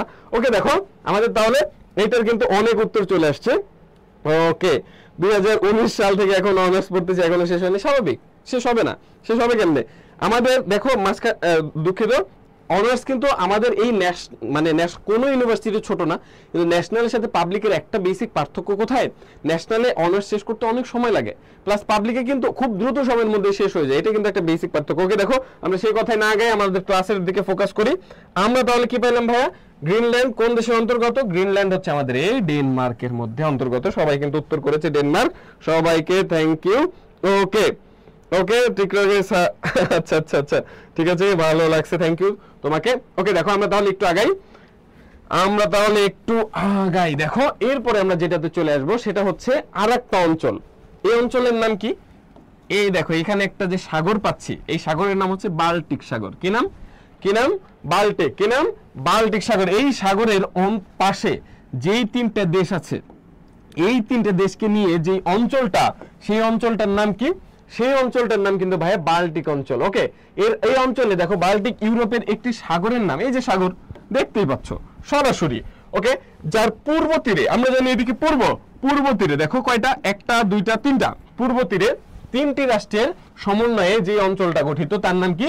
বাল্টিক অঞ্চল। ওকে, তার মানে এই বাল্টিক একটা সাগরের নাম ইউরোপের। এই সাগরের পাশে যে প্রধান 3টা দেশ, এই 3টা দেশের সমন্বয়ে যেই আমাদের অঞ্চলটা গঠিত তার নাম হচ্ছে বাল্টিক অঞ্চল। সূত্র অল, মানে আমাদের সবকিছু পড়তে হবে অ্যাডমিশন এসে। ওকে, অল। এতে কোনটা? এতে ভাই হচ্ছে এস্তোনিয়া। ওকে, এলে কোনটা? এলে হচ্ছে লাটভিয়া, আর এলে হচ্ছে লিথুনিয়া। ঠিক আছে, এই দেখো এস্তোনিয়া, লাটভিয়া আর হচ্ছে লিথুনিয়া, এই যে দেশগুলো দেখো, এই এস্তোনিয়া সম্পর্কে বলি। আমাদের এই বাংলাদেশের জাতীয় সংসদ আছে না, যে পার্লামেন্ট, আমাদের জাতীয় সংসদ, এই জাতীয় সংসদের স্থপতি কে বলতো? এই স্থপতি হচ্ছে লুই আই কান। আমাদের জাতীয় সংসদ যে 9 তলা বিশিষ্ট যে ভবনটা, এই ভবনটার প্রতিষ্ঠাতাকে, মানে দুঃখিত, স্থপতি বা হচ্ছে আমাদের ডিজাইনার যাকে বলি, লুই আই কান। এই লুই আই কানের বাড়ি কোথায়? এই এস্তোনিয়ায়। কোথায়? এই এস্তোনিয়ায়। ঠিক আছে, এই এস্তোনিয়ায় লুই আই কানের জন্ম, তিনি এখানকার হচ্ছে, এবং নাগরিক ছিলেন তিনি যুক্তরাষ্ট্রের। এটা কিন্তু কয়েকবার কোশ্চেন আসছে যে আমাদের লুই আই কানের বাড়ি কোথায়, লুই আই কানের হচ্ছে জন্মস্থান কোথায়? জন্মস্থান হচ্ছে আমাদের এস্তোনিয়া, এবং যুক্তরাষ্ট্রে তিনি ছিলেন নাগরিক। ওকে, আর কোনটা? লিথুনিয়া রয়েছে, আর রয়েছে হচ্ছে লাটভিয়া। তাহলে আমরা কি বুঝতে পেরেছি? আমরা কি এটা বুঝতে পেরেছি? ওকে, দেখো এরপরে আমরা যে অঞ্চলটাতে যাব, ভাইয়া, সেটার নাম কি? সেটার নাম হচ্ছে আমাদের, দেখো সেইটার নাম হচ্ছে, দেখো এখানে আমাদের বেশ কতগুলো দেশ পাচ্ছি, এই দেশগুলোকে নিয়ে আমরা যে অঞ্চলটাকে পাবো সেইটার নাম কিন্তু ভাইয়া বলকান অঞ্চল। কি অঞ্চল? বলকান অঞ্চল। এই দেখো বলকান অঞ্চল কোনটা? ভূমধ্য সাগরের উত্তর দিকে। তার মানে এর নিচে যে সাগরটা, সেই সাগরটার নাম কোনটা? ভূমধ্য সাগর। এবং গ্রিস থেকে শুরু হয়েছে, এবং ইউরোপের পাহাড়ি অঞ্চল পর্যন্ত যেই অঞ্চলটা, সেটাকে বলবো আমরা হচ্ছে বলকান অঞ্চল। কি অঞ্চল বলবো ভাইয়া? বলকান অঞ্চল। বলকান অঞ্চল তাহলে কোথায়? নিচে আছে আমাদের ভূমধ্য সাগর, এদিকে গ্রিস থেকে শুরু হয়েছে আমাদের একদম পুরা ইউরোপের পাহাড়ি অঞ্চল পর্যন্ত যেই অঞ্চলটা, সেটার নাম কোনটা? আমাদের এই বলকান অঞ্চল। এর রাষ্ট্র কয়টা? এর রাষ্ট্র হচ্ছে 12টা। আমরা একটা সূত্রের মাধ্যমে 12টা রাষ্ট্র সম্পর্কে একটু পড়ার চেষ্টা করি। ফার্স্ট অফ অল সূত্রটা কি আমাদের? সূত্রটা হচ্ছে আবু রুমে বসা। কে বসা? আবু কোথায় বসা? রুমে বসা। আবুকে আমরা বলছি হামক্রো। এই আবু হামক্রো। ঠিক আছে, হামক্রো স্লো। আবুকে বলছি আমরা হামক্রো স্লো। এরপরে কি বলছি আবুকে? এই দেখো এটা হচ্ছে গ্রিক। এটাকে কি বলছি আমরা? গ্রিক। তার মানে দেখো এইখানে আমরা বাকি দেশগুলো পেয়ে যাবো। দেখো আতে হচ্ছে আমাদের আলবেনিয়া, বুতে হচ্ছে কোনটা? বুলগেরিয়া, এরপর রুতে হচ্ছে রুমানিয়া, এরপর মেতে হচ্ছে মেসিডোনিয়া, এরপর বতে বসনিয়া, এরপর সাথে হচ্ছে সার্বিয়া, হাতে কোনটা? হাতে হচ্ছে হাঙ্গেরি। ওকে, এরপর মতে হচ্ছে মন্টিনিগ্রো, এরপর ক্রোতে হচ্ছে ক্রোয়েশিয়া, স্লোতে কোনটা? স্লোভেনিয়া, এরপরে আমাদের গ্রিতে হচ্ছে গ্রিস, এবং কতে হচ্ছে আমাদের কসোভো। এই কসোভো হচ্ছে আমাদের ইউরোপের সর্বশেষ স্বাধীন দেশ 2002 সালে এটা স্বাধীন হয়েছে। ওকে, এর মধ্যে দেখো এই যে মেসিডোনিয়া দেশটা না, মেসিডোনিয়া দেশ, এই দেশে কার জন্ম? এই দেশে কিন্তু আমাদের এই মাদার তেরেসার জন্ম। মাদার তেরেসার জন্মস্থান কোথায়? এই মেসিডোনিয়ায়। মেসিডোনিয়ায় তার কিন্তু জন্মস্থান। ওকে, স্কোপজো শহরে। এরপরে দেখো এই মাদার তেরেসা ভারতে আগমন করে কবে? ভারতে আসে হচ্ছে 1948 সালে সে ভারতের নাগরিকত্ব গ্রহণ করে। 1950 সালে সে কি করে? সে কিন্তু ভাইয়া ভারতে একটা চ্যারিটি গঠন করে, তার নাম হচ্ছে মিশনারি চ্যারিটি, আমরা লাস্ট ক্লাসে পড়েছিলাম কিন্তু। এরপরে তাকে সে নোবেল পায়, এরপরে ভারতের সর্বোচ্চ পদক যেটা পদ্মভূষণ সেটাও কিন্তু সে পায়। তার বাসা কোথায়? তার বাসা কিন্তু জন্মস্থান এই মেসিডোনিয়ায়, উত্তর মেসিডোনিয়ায়। ওকে দেখো, এরপরে সার্বিয়া, এর সাথে কিন্তু আমাদের দ্বিতীয় বিশ্বযুদ্ধ কিন্তু গভীরভাবে সম্পৃক্ত। এই যে হাঙ্গেরি, অস্ট্রো হাঙ্গেরি, হ্যাঁ অস্ট্রো হাঙ্গেরি যে সাম্রাজ্য ছিল জার্মানির সাথে, এইটাও কিন্তু আমাদের কোনটা? বিশ্বযুদ্ধের সাথে সম্পৃক্ত। ওকে দেখো, আমাদের গ্রিস, এই গ্রিসের আমাদের পূর্ব, আমাদের যে ইতিহাস থেকে শুরু করে আমাদের সাহিত্য, আমাদের যে অর্থনীতি, বা আমরা যদি বলি এটাকে বেসিক্যালি দর্শন শাস্ত্র, সেটা কিন্তু আমাদের এই গ্রিস থেকে আসছে। আমাদের কে গ্রিসে কে ছিল? প্রাচীন গ্রিসে কে ছিল? হচ্ছে সক্রেটিস, প্লেটো, অ্যারিস্টটল, আলেকজান্ডার, বিখ্যাত লোকজন এই গ্রিস সভ্যতা থেকে আসা, মানে গ্রিক সভ্যতা থেকে। বুঝাতে পেরেছি? ওকে, আমাদের অনেককে কিন্তু, ওকে আমাদের অনেকে দেখা যাচ্ছে বিভিন্ন মানুষকে মেনশন দিচ্ছে। থ্যাংক ইউ সবাইকে। অভিশপ্ত মন আছে এখানে, অভিশপ্ত মন, আচ্ছা আচ্ছা। এরপরে হচ্ছে জ্যোতির্ময় সাহা। দেখো সবাই কি তোমরা এটা বুঝতে পেরেছো? হ্যাঁ, তোমরা কি এটা বুঝতে পেরেছো? তাহলে এই বলকান অঞ্চলের দেশগুলো সম্পর্কে তোমাদের কি মোটামুটি ক্লিয়ার? ধারণাটা কি একটু ক্লিয়ার? আমরা কি নেক্সট স্টেপে আগাবো কিনা তোমরা একটু জানিয়ে দাও, দয়া করে তোমরা একটু জানিয়ে দাও। দেখো একটা ব্যাপার হচ্ছে, এই সময়টা কিন্তু তোমার কাজে লাগানোর সময়। দেখো তুমি যে কোনো জায়গায় যাও, এই ব্যাপারটা তুমি যদি জানো, বলকান অঞ্চল, তুমি আজ বাদে কাল নিউজ পেপার পড়তে বসলে তার মধ্যে দেখো বলকান অঞ্চল এটা হয়েছে। তুমি যদি নাই জানো বলকান অঞ্চল কোনগুলা, বলকান অঞ্চলের দেশ কোনগুলা, তাহলে নিউজ পেপারও তুমি পড়তে পারবে না। সাধারণ জ্ঞান কিন্তু প্রত্যেক দিনের জীবনে কাজে লাগে। তুমি সাধারণ জ্ঞান জানো, তার মানে এটা শুধু তোমার পড়াশোনার ক্ষেত্রে কাজে লাগবে এই ব্যাপারটা কিন্তু এরকম না। তোমার প্রত্যেক জীবনের, দৈনন্দিন জীবনের প্রত্যেকটা কাজে কিন্তু ভাই সাধারণ জ্ঞান দরকার পড়ে। ওকে দেখো আমাদের বুঝতে পেরেছে, থ্যাংক ইউ। আমরা তাহলে পরবর্তীতে আগাই। দেখো আমরা পরবর্তীতে আগাচ্ছি এই মোটামুটি আমাদের বলকান অঞ্চল নিয়ে ক্লিয়ার। ওকে, তোমাদের জন্য এখন একটা সেলফ টেস্ট আছে, দয়া করে তাড়াতাড়ি উত্তর দিয়ে দাও। মাদার তেরেসার জন্ম কোন দেশে?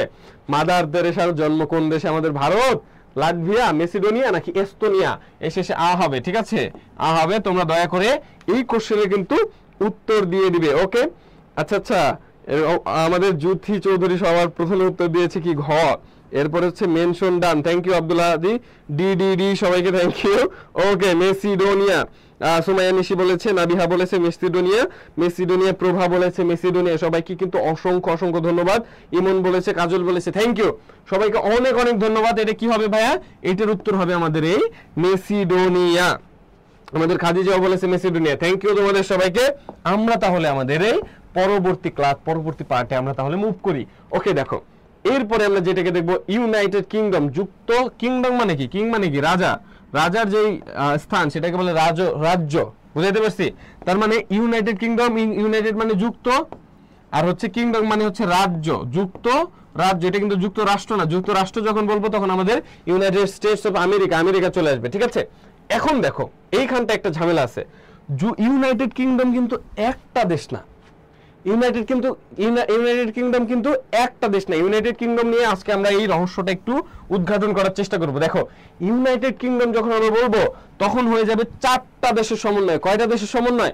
চারটা দেশ। দেখো ইংল্যান্ড একটা দেশ, ওয়েলস একটা দেশ, স্কটল্যান্ড একটা দেশ, নর্দার্ন আয়ারল্যান্ড। তার মানে এই চারটা দেশ। আয়ারল্যান্ডের দুইটা বিভক্ত, একটা হচ্ছে আয়ারল্যান্ড শুধু, মানে এটা হচ্ছে আমাদের সাউদার্ন যেটা আয়ারল্যান্ড ছিল সেটা বর্তমানে আমাদের আয়ারল্যান্ড দেশ নামে চিনি, এবং নর্দার্ন আয়ারল্যান্ড যেটা সেইটা আমাদের এই যুক্তরাজ্যের মধ্যে চলে আসবে। এই নর্দার্ন আয়ারল্যান্ডকে যদি বাদ দেই, বাকি যে তিনটা দেশ স্কটল্যান্ড, ইংল্যান্ড এবং ওয়েলস, এই তিনটা দেশ মিলিয়ে যেই আমাদের অঞ্চলটা তাকে বলা হয় গ্রেট ব্রিটেন। গ্রেট ব্রিটেন তাহলে কোনটা? গ্রেট ব্রিটেন হচ্ছে আমাদের ওয়েলস, ইংল্যান্ড আর হচ্ছে স্কটল্যান্ড। এই নর্দার্ন আয়ারল্যান্ডকে বাদ দিলে বাকি যে তিনটা জায়গা পাচ্ছি, এই তিনটা জায়গাকে মিলে আমাদের কোনটা? গ্রেট ব্রিটেন কিন্তু এই তিনটা জায়গা। কিন্তু যখন আমাদের নর্দার্ন আয়ারল্যান্ডকে এক করব তখন কিন্তু আমাদের হয়ে যাবে, এটা কি হয়ে যাবে? এটা যুক্তরাজ্য হয়ে যাবে। তার মানে ইংল্যান্ড আলাদা, ইংল্যান্ড একটা দেশ, স্বাধীন একটা দেশ। গ্রেট ব্রিটেন কিন্তু ইংল্যান্ডের থেকে বড়, গ্রেট ব্রিটেন হয়ে যাবে একটা, দুইটা, তিনটা, গ্রেট ব্রিটেন তিনটাকে নিয়ে। এবং এর থেকে বড় হয়ে যাবে কোনটা? এর থেকে বড় হয়ে যাবে ইউনাইটেড কিংডম। তার মানে ইউনাইটেড কিংডম কিন্তু এই চারটাকে নিয়ে। তোমরা কি বুঝতে পেরেছো? তোমরা কি ইউনাইটেড কিংডম নিয়ে তোমাদের আর কোনো সমস্যা আছে? ইউনাইটেড কিংডম কিন্তু আমরা এখানে বিস্তারিত আলোচনা করার চেষ্টা করেছি। এটা কিন্তু আমাদের ইউনাইটেড কিংডম নিয়ে মোটামুটি আলোচনা। তোমরা যারা ইউনাইটেড কিংডম পড়ো বারবার কিন্তু বুঝো না, ইউনাইটেড কিংডম হচ্ছে চারটা দেশকে নিয়ে, ওয়েলস, ইংল্যান্ড, স্কটল্যান্ড আর হচ্ছে নর্দার্ন আয়ারল্যান্ড। কিন্তু আমরা যখন এই নর্দার্ন আয়ারল্যান্ডটা বাদ যাবে, স্কটল্যান্ড, ইংল্যান্ড এবং ওয়েলস আসবে, তখন এই তিনটে দেশ মিলে আমাদের কি হয়ে যাবে? এই তিনটে দেশ মিলে হয়ে যাবে আমাদের গ্রেট ব্রিটেন। কিন্তু শুধু ইংল্যান্ড কিন্তু আমাদের আলাদা একটা দেশ। আমি কি বুঝাইতে পেরেছি তোমাদেরকে? ওকে, ক্লিয়ার ভাই, thank you, thank you United Kingdom, জি জি থ্যাংক ইউ তোমাদের সবাইকে। আব্দুল হাই বলেছো, আব্দুল হাই, এরা কিন্তু কয়েকজনকে আমি দেখতে পাচ্ছি, এরা কিন্তু খুবই সিনসিয়ার। আশা করি তোমাদের জন্য অনেক দোয়া রইলো। তোমরা আসো ঢাকা ইউনিভার্সিটিতে, আসো, তোমাদের সবাইকে দাওয়াত রইলো ঢাকা ইউনিভার্সিটিতে। ওকে, যুক্তরাজ্য, এখন আমরা যেটা পাবো যুক্তরাজ্য। তাহলে যুক্তরাজ্য কি? ইউরোপের মূল ভূখণ্ডের উত্তর, ইউরোপের মূল ভূখণ্ডের উত্তর পশ্চিম উপকূলের সন্নিকটে একটি স্বাধীন দ্বীপ রাষ্ট্র। ওকে, এইটাকে কিন্তু আমি হাইলাইট করেছি। এটা কি? ইউরোপ একটা দ্বীপ রাষ্ট্র, এটা কিন্তু তোমাকে মাথায় রাখতে হবে। এর সরকারি নাম হচ্ছে United kingdom of great Britannia. এই গ্রেট ব্রিটেন কোন কোন দেশ? গ্রেট ব্রিটেন কিন্তু আমাদের ওয়েলস, ইংল্যান্ড এবং স্কটল্যান্ড। এর সাথে অ্যাড হয়ে যাবে কোনটা? এর সাথে অ্যাড হবে কিন্তু নর্দার্ন আয়ারল্যান্ড। তার মানে গ্রেট ব্রিটেন এন্ড কোনটা আসবে? Northern Ireland. বুঝাইতে পারছি? তার মানে হচ্ছে এই ওয়েলস, ইংল্যান্ড এবং হচ্ছে স্কটল্যান্ড, এই তিনটা মিলে আমাদের ব্রিটেন, গ্রেট ব্রিটেন। এর সাথে যখন আমরা যুক্তরাজ্য করতে যাব, তখন আমাদের আরেকটা চলে আসবে, সেটার নাম কোনটা? Northern Ireland. এই নর্দার্ন আয়ারল্যান্ড। তোমরা কি বুঝতে পেরেছো? এটা হচ্ছে ইংল্যান্ডের মানে যুক্তরাজ্যের সরকারি নাম। ওকে, এরপরে আমরা যেটা আসবো, দেখো গ্রেট ব্রিটেন যে রাষ্ট্রটা, সেটা হচ্ছে গ্রেট ব্রিটেন। আমরা কোনটা বলেছি? England, Scotland, Wales. ওকে, এবং এটা আমি বারবার একটা জিনিস মেনশন করেছি, এটা একটা দ্বীপ, এটা কোনো দেশ না। গ্রেট ব্রিটেন কোনো দেশ না, এটা একটা বিশাল দ্বীপ। ওকে, এরপরে আমাদের যুক্তরাজ্য যেটা, সেটা ইংল্যান্ড, স্কটল্যান্ড, ওয়েলস আর হচ্ছে উত্তর আয়ারল্যান্ড, এই চারটাকে নিয়ে গঠিত। ওকে, যেভাবে যুক্তরাজ্য গঠিত হলো, দেখো ফার্স্ট অফ অল 1936 সাল, যেটা 1536, দুঃখিত, এই 1536 সালে ইংল্যান্ডের সাথে ওয়েলস এসে একত্রিত হয়। এই ইংল্যান্ডের সাথে প্রথমে আসছে কে? ওয়েলস। এই দুটো মিলে একটা দেশ গঠন করে। ঠিক তারও অনেক বছর পর 1707 সালে দেখো ইংল্যান্ড ওয়েলসের সাথে এসে স্কটল্যান্ড যুক্ত হয়। তার মানে প্রথমে ছিল ইংল্যান্ড আর হচ্ছে ওয়েলস, এই দুটো ছিল। পরবর্তীতে 1707 সালে আবার স্কটল্যান্ড এসে যখন যুক্ত হয়, তখন এটার নাম কি হবে? এটার নাম হবে স্বাভাবিকভাবে গ্রেট ব্রিটেন। তখন এটার নাম ছিল গ্রেট ব্রিটেন। ওকে, এই যে গ্রেট ব্রিটেন হয়, দেখছো? পরবর্তীতে এটা গ্রেট ব্রিটেন হয়। 1801 সালে এর সাথে যুক্ত হয় পুরো আয়ারল্যান্ড, এই যে নর্দার্ন আয়ারল্যান্ড এবং বর্তমান যে সাউদার্ন আয়ারল্যান্ড, যেটা আয়ারল্যান্ড হিসেবে পরিচিত, এই পুরো আয়ারল্যান্ড যুক্ত হয় কত সালে? 1801 সালে। পুরোটা কিন্তু যুক্ত হয়ে গেছিল। তার মানে এই যে আয়ারল্যান্ড যে দেশটা পাই, এটাও কিন্তু একসময় কাদের মধ্যে ছিল? এই যুক্তরাজ্যের মধ্যে ছিল। পরবর্তীতে 1922 সালে এই আয়ারল্যান্ড দুই ভাগে ভাগ হয়ে যায়। তার মানে এক ভাগ আমাদের এই যুক্তরাজ্যের মধ্যে থাকে, আর এক ভাগ চলে আসে সে যুক্তরাজ্যের মধ্যে থাকবে না। এই দুটো যখন ভাগ হয়ে যায়, তখন এই নর্দার্ন আয়ারল্যান্ড আমাদের যুক্তরাজ্যের মধ্যে চলে আসে, এবং এই যে আয়ারল্যান্ড যেটা বলি, সেটা একটা স্বাধীন রাষ্ট্র হয়ে যায়। তোমরা কি বুঝতে পেরেছো? তোমরা কি একটু বুঝতে পেরেছো? তাহলে একটু দয়া করে কমেন্টসে জানিয়ে যাও, আমরা তাহলে পরবর্তীতে আগাবো। ওকে, দেখো, আচ্ছা 1801 সালে, থ্যাংক ইউ। তোমরা কমেন্টসে ঝগড়া করো কেন? ওকে, দেখো আমাদের তোমরা কি তাহলে এই আমাদের যে গ্রেট ব্রিটেন বলো, ইউনাইটেড কিংডম বলো বা ইংল্যান্ড বলো, এই তিনটার পার্থক্য কি তোমরা বুঝতে পেরেছো? এই তিনটার পার্থক্য কি তোমরা বুঝতে পেরেছো? জি ভাইয়া, থ্যাংক ইউ। আমাদের সুমাইয়া নিশি বলেছে জি ভাইয়া, কাজল বলেছে জি ভাইয়া, তামান্না ফারিয়া বলেছে জি ভাইয়া, অনেক বলেছে ক্লিয়ার, থ্যাংক ইউ। আশা করি এই জায়গাটা থেকে তোমরা একটা কোশ্চেনের কমন পেয়েও যেতে পারো এই বছর। দেখো, এরপরে আমরা যেটাতে ঢুকবো, এরপরে আমরা এই যুক্তরাজ্যের আর কি কি জিনিস জানবো। দেখো, ইংল্যান্ডের এইটা কিন্তু খুবই গুরুত্বপূর্ণ। দেখো, ইংল্যান্ডের আইনসভা যেটা, সেটার নাম পার্লামেন্ট। পার্লামেন্ট যেটা, সেটা কিসের আইনসভা? ইংল্যান্ডের আইনসভা। ইংল্যান্ডের আইনসভার নাম কি? বা যুক্তরাজ্যের আইনসভা, এই ইংল্যান্ড বা যুক্তরাজ্যের আইনসভার নাম কি? পার্লামেন্ট। এটা কয় কক্ষ? দ্বিকক্ষ। দ্বিকক্ষ বুঝো? বিভিন্ন রাজ্য আছে, তো এই রাজ্যের জন্য আলাদা আলাদা আইনসভা আছে। একটা হচ্ছে উচ্চ কক্ষ থাকে, একটা নিম্ন কক্ষ থাকে। দ্বিকক্ষ বিশিষ্ট আইনসভা তাহলে কোন দেশের? আমাদের এই ইউনাইটেড কিংডমের। ইউনাইটেড কিংডমের আইনসভার নাম পার্লামেন্ট, সেটার আমাদের আইনসভাটা দ্বিকক্ষ বিশিষ্ট, যার ভবনের নাম কি? Minister palace. এই দ্বিকক্ষ আমাদের যে আইনসভা, সেই আইনসভার নাম কি? আইনসভার নাম কি মিনিস্টার প্যালেস।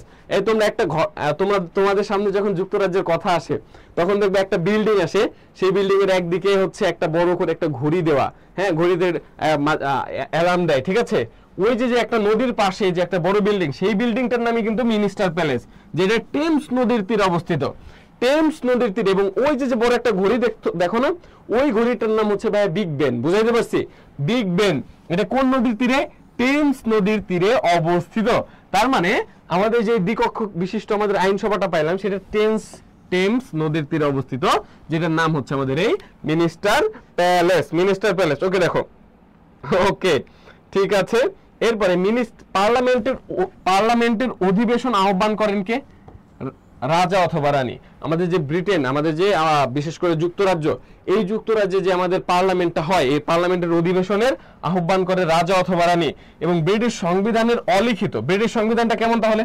অলিখিত। নেক্সট কখনো হয়তো আমাদের যে সংবিধান নিয়ে যে ক্লাসটা হয়েছে সেখানে বলেছিল ব্রিটিশ সংবিধান কোনটা? অলিখিত, যেটা বেসিক্যালি কিছু কনভেনশনের উপরে বেস করে গড়ে উঠেছে, কিন্তু এর ভিত্তি হিসেবে কাজ করেছে Magna কার্টা, petition of rights, bill of rights. এখন আমরা জানবো এই ম্যাগনা কার্টা কি। তাহলে দেখো, ম্যাগনা কার্টা হচ্ছে 1215 সালে।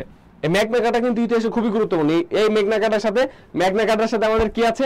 আমাদের একটা ইতিহাস যেটা 6 দফা নামে পরিচিত, সেই 6 দফা কিন্তু আমাদের এই ম্যাগনা কার্টার সাথে সম্পৃক্ত। দেখো 1215 সালের 15ই জুন ইংল্যান্ডের রানীমেড দ্বীপ, কোন দ্বীপ? ইংল্যান্ডের রানীমেড দ্বীপে একজন রাজা ছিল ইংল্যান্ডের, তার নাম হচ্ছে রাজা জন। এই জন কিন্তু মোটু পাতলুর জন না ভাইয়া, এটা কিন্তু একজন রাজার জন। ওকে, এই জন কি করতো? জন হচ্ছে জনগণের বিরুদ্ধে, জনগণের উপর অত্যাধিক পরিমাণ কর চাপিয়ে দিত এবং তারা জনগণকে যখন যা ইচ্ছা তখন তাই করতো, অত্যাচার করতো। এই জনগণ কিন্তু খেপে গেল, খেপে গিয়ে তখন জনের বিরুদ্ধে এই প্রজারা বিদ্রোহ করে এবং বিদ্রোহ করার পরে জন এদেরকে থামানোর জন্য যে একটা অলিখিত চুক্তি করে, সেই অলিখিত চুক্তির নাম কি? সেই অলিখিত চুক্তির নাম ভাইয়া এই ম্যাগনা কার্টা। এই ম্যাগনা কার্টা কিন্তু কি করে? তাহলে ওই রাজার ক্ষমতাকে কি করে? সীমিত করে। তার মানে আমরা যে বর্তমানে যে রাজাটা পাচ্ছি, যে রাজা বা রানী ইংল্যান্ডের আছে, এদেরও কিন্তু পূর্বপুরুষ কিন্তু তারা, এই ইংল্যান্ডের জন। তো এই জন কি করতো? অত্যাধিক পরিমাণে নির্যাতন করত। এটা কিন্তু ইংল্যান্ডের ইতিহাসে একটা দারুণ বিপ্লব হয়, কারণ এর আগে কিন্তু এরকম সফল কোনো বিদ্রোহ হয় নাই। এই যে যেটা হলো, এটার নাম কি ইতিহাসে? ম্যাগনা কার্টা, অলিখিত কিছু চুক্তি। ওকে দেখো, এরপরে পিটিশন অফ রাইটস। আমরা এটা কি পেলাম? Petition of right. এটা হয় 1900। পিটিশন অফ রাইট দেখো, এটা 1900 হবে না, এটা 1600 হবে, দুঃখিত। 1628 সালে ইংল্যান্ডের রাজা প্রথম চার্লসের বিরুদ্ধে পার্লামেন্ট একটা জারি করে। এই পার্লামেন্ট জারি করে যেটা, তার নাম হচ্ছে আমাদের পিটিশন অফ রাইটস। আর যেটা পাবো সেটার নাম হচ্ছে বিল অফ রাইটস। এটা কত? 1689 সালে প্রতিষ্ঠিত একটা আইন, যেটা আধুনিক গণতন্ত্রের ভিত্তি হিসেবে কাজ করে। এই যে ইংল্যান্ডের রাজা অথবা রানী যারা ছিল, তাদের অ্যাবসোলিউট যে মোনার্কি বা অ্যাবসোলিউট যে পাওয়ার, রাজতন্ত্র, এই রাজতন্ত্রটাকে কমানোর জন্য এই তিনটা জিনিস কাজ করেছে। একটার নাম কি? ম্যাগনা কার্টা, একটার নাম হচ্ছে বিল অফ রাইটস, আর একটার নাম কি? বিল অফ আমাদের পিটিশন অফ রাইটস। ক্লিয়ার তোমরা?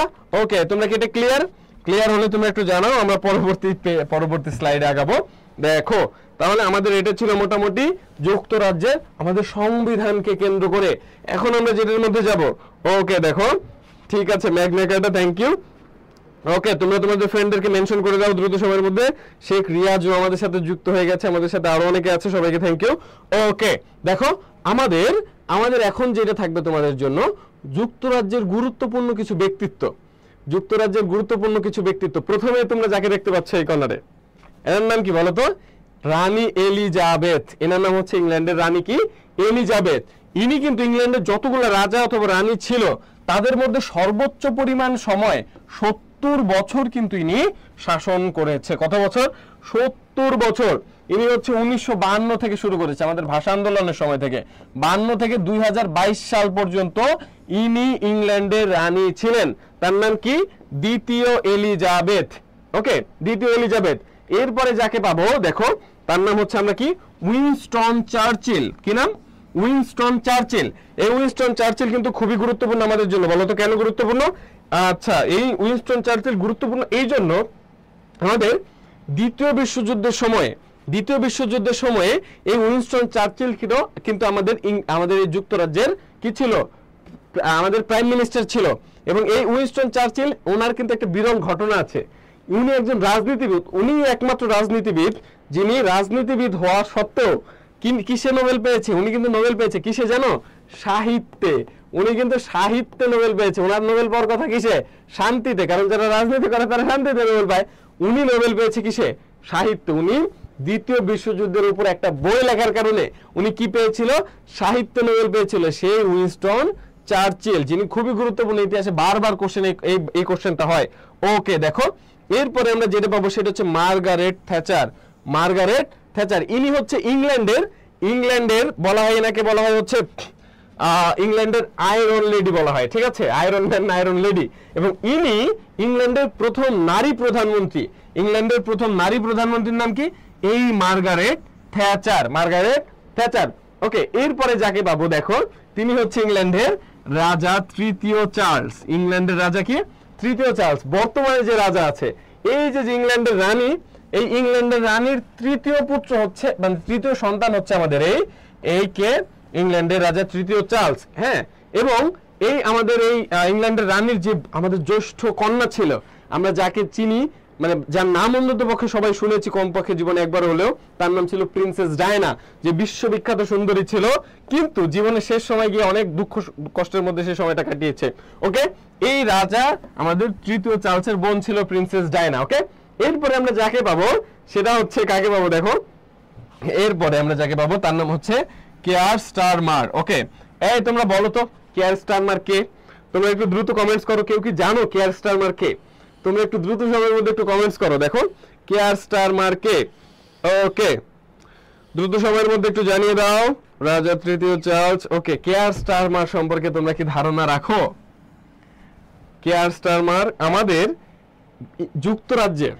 যুক্তরাজ্যের বর্তমান আমাদের যুক্তরাজ্যে যে প্রধানমন্ত্রী ছিল কিছুদিন আগেও, ঋষি সুনাক, তিনি ভারতীয় বংশোদ্ভূত। কিছুদিন আগে যে নির্বাচনটা হয় সেই নির্বাচনে কিন্তু ঋষি সুনাক হেরে যায়। হেরে গিয়ে বর্তমানে যুক্তরাজ্যের প্রাইম মিনিস্টারকে, বর্তমানে আমাদের এই যুক্তরাজ্যের প্রধানমন্ত্রী যে, তার নাম হচ্ছে কেয়ার স্টারমার। কেয়ার স্টারমার ইনি কিন্তু খুবই গুরুত্বপূর্ণ তোমাদের জন্য। ইনি হচ্ছে যুক্তরাজ্যের বর্তমান প্রধানমন্ত্রী। তার নাম কি? Care Starmer. কেয়ার স্টারমার ইনি হচ্ছে যুক্তরাজ্যের বর্তমান প্রধানমন্ত্রী। তোমরা কি বুঝতে পেরেছো এটুক? তোমরা কি এটুক বুঝতে পেরেছো? আমরা কি এটুক ক্লিয়ার করে দেব? আমরা কি পরের স্টেপে যাব? তোমরা কি বুঝতে পেরেছো? ওকে, একজন বলেছে আমার ছোট ভাই না? আচ্ছা ঠিক আছে। ওকে, দেখো কেয়ার স্টারমার ইনি হচ্ছে যুক্তরাজ্যের বর্তমান প্রধানমন্ত্রী। ওকে, দেখো এখন আমরা যেটাই যাব সেটা হচ্ছে, দেখো তোমাদের জন্য একটা সেলফ টেস্ট। বাংলাদেশের 6 দফাকে কার সাথে তুলনা করা হয়? বাংলাদেশের 6 দফাকে কার সাথে তুলনা করা হয়? তোমরা একটু দ্রুত সময়ের মধ্যে এটার উত্তর করে দাও। দ্রুত সময়ের মধ্যে এটার উত্তর তোমরা কি করে দাও। দেখো আজকের ক্লাসটা থেকে কিন্তু তুমি একাধিক কোশ্চেন অবশ্যই ইনশাআল্লাহ কমন পাবা, অবশ্যই কমন পাবা। সুতরাং এই ক্লাসটা তোমার জন্য খুবই ইম্পর্টেন্ট। তুমি হয়তো বুঝতে পারতেছো না, বাট ক্লাসটা তোমার জন্য খুবই ইম্পর্টেন্ট। দ্রুত সময়ের মধ্যে তুমি এটার উত্তর করে দাও ম্যাগনা কার্টার সাথে। ওকে, আমাদের কিন্তু ম্যাগনা কার্টার সাথে আমাদের কি, ম্যাগনা কার্টার সাথে আমাদের সম্পৃক্ত হচ্ছে আমাদের এই বাংলাদেশের 6 দফা। ওকে, অনেকে উত্তর করছো, সবাইকে থ্যাংক ইউ, সবাইকে অনেক অনেক থ্যাংক ইউ। আমরা এখন যে দেশটাকে নিয়ে পড়বো সেটার নাম হচ্ছে আমাদের ফ্রান্স। সেটার নাম কি? ফ্রান্স। এই ফ্রান্স দেশটাকে নিয়ে আমরা এখন একটু পড়ি। দেখো ফ্রান্স হচ্ছে জুলিয়াস সিজার নামে একজন লোক ছিল। তিনি খ্রিস্টপূর্ব 57 থেকে 52 সালে এই ফ্রান্সকে দখল করেছিল, এই জুলিয়াস সিজার। ওকে, এরপরে যে তথ্যটা আমরা দেখব সেটা হচ্ছে নেপোলিয়ন যে বোনাপার্ট যিনি ছিলেন, খুব বিখ্যাত একজন আমাদের যোদ্ধা, তিনি এই শাসনামল ছিল, এই নেপোলিয়নের যে শাসনামল সেটা কিন্তু এই ফ্রান্সের স্বর্ণযুগ ছিল। তার মানে ফ্রান্সের স্বর্ণযুগ কোনটা ছিল? নেপোলিয়নের শাসনামল। ওকে, এখন যেটা দেখবো, প্যারিসকে, মানে নেপালের আমাদের এই ফ্রান্সের যে রাজধানী প্যারিস, এই প্যারিসকে কি বলা হয়? City of light. City of light মানে আলোর শহর। আলোর শহর কাকে বলা হয়? এই আমাদের কোনটা? প্যারিসকে, ফ্রান্সের আমাদের শহর। ওকে, দেখো এরপরে একটা উক্তি দেখবা, এটা কিন্তু বিভিন্নবার কিন্তু কোশ্চেন হয়। চতুর্দশ লুইয়ের একটা উক্তি, সেই উক্তিটার নাম কি? বিখ্যাত একটা উক্তি, সেই উক্তি হচ্ছে আমি রাষ্ট্র। উক্তিটার নাম কি? আমি রাষ্ট্র। এই আমি রাষ্ট্র কিন্তু এটা কিন্তু তুমি বিভিন্ন জায়গায় পাবা। এটা কিন্তু আমাদের এই চতুর্দশ লুইয়ের উক্তি। ওকে, দেখো এরপরে আচ্ছা আচ্ছা, আব্দুল অনেক কমেন্টস করতেছে, থ্যাংক ইউ। এরপরে ফ্রান্সের যে সৈন্য, এই সৈন্যদেরকে কি বলে? পুলু। কি বলে? এই ফ্রান্সের সৈন্যদেরকে কি বলে? পুলু। এটা কিন্তু বারবার কোশ্চেন হয়, ফ্রান্সের সৈন্যদেরকে কি বলে? পুলু। পুলু কাদেরকে বলে? ফ্রান্সের সৈন্যদেরকে বলে। ওকে, এরপরে আমরা যেটাকে পাবো নটর ডেম। এটা কিন্তু কলেজ না, নটর ডেম গির্জা। নটর ডেম গির্জা। এই নটর ডেম গির্জা কোথায় অবস্থিত? এই নটর ডেম গির্জা কিন্তু আমাদের এই ফ্রান্সে অবস্থিত। ফ্রান্সে অবস্থিত নটর ডেম গির্জা। ওকে, আর শেষ আমরা যে একটা টাওয়ারকে পাবো, সেই টাওয়ারের নাম আইফেল টাওয়ার। খুবই বিখ্যাত একটা টাওয়ার।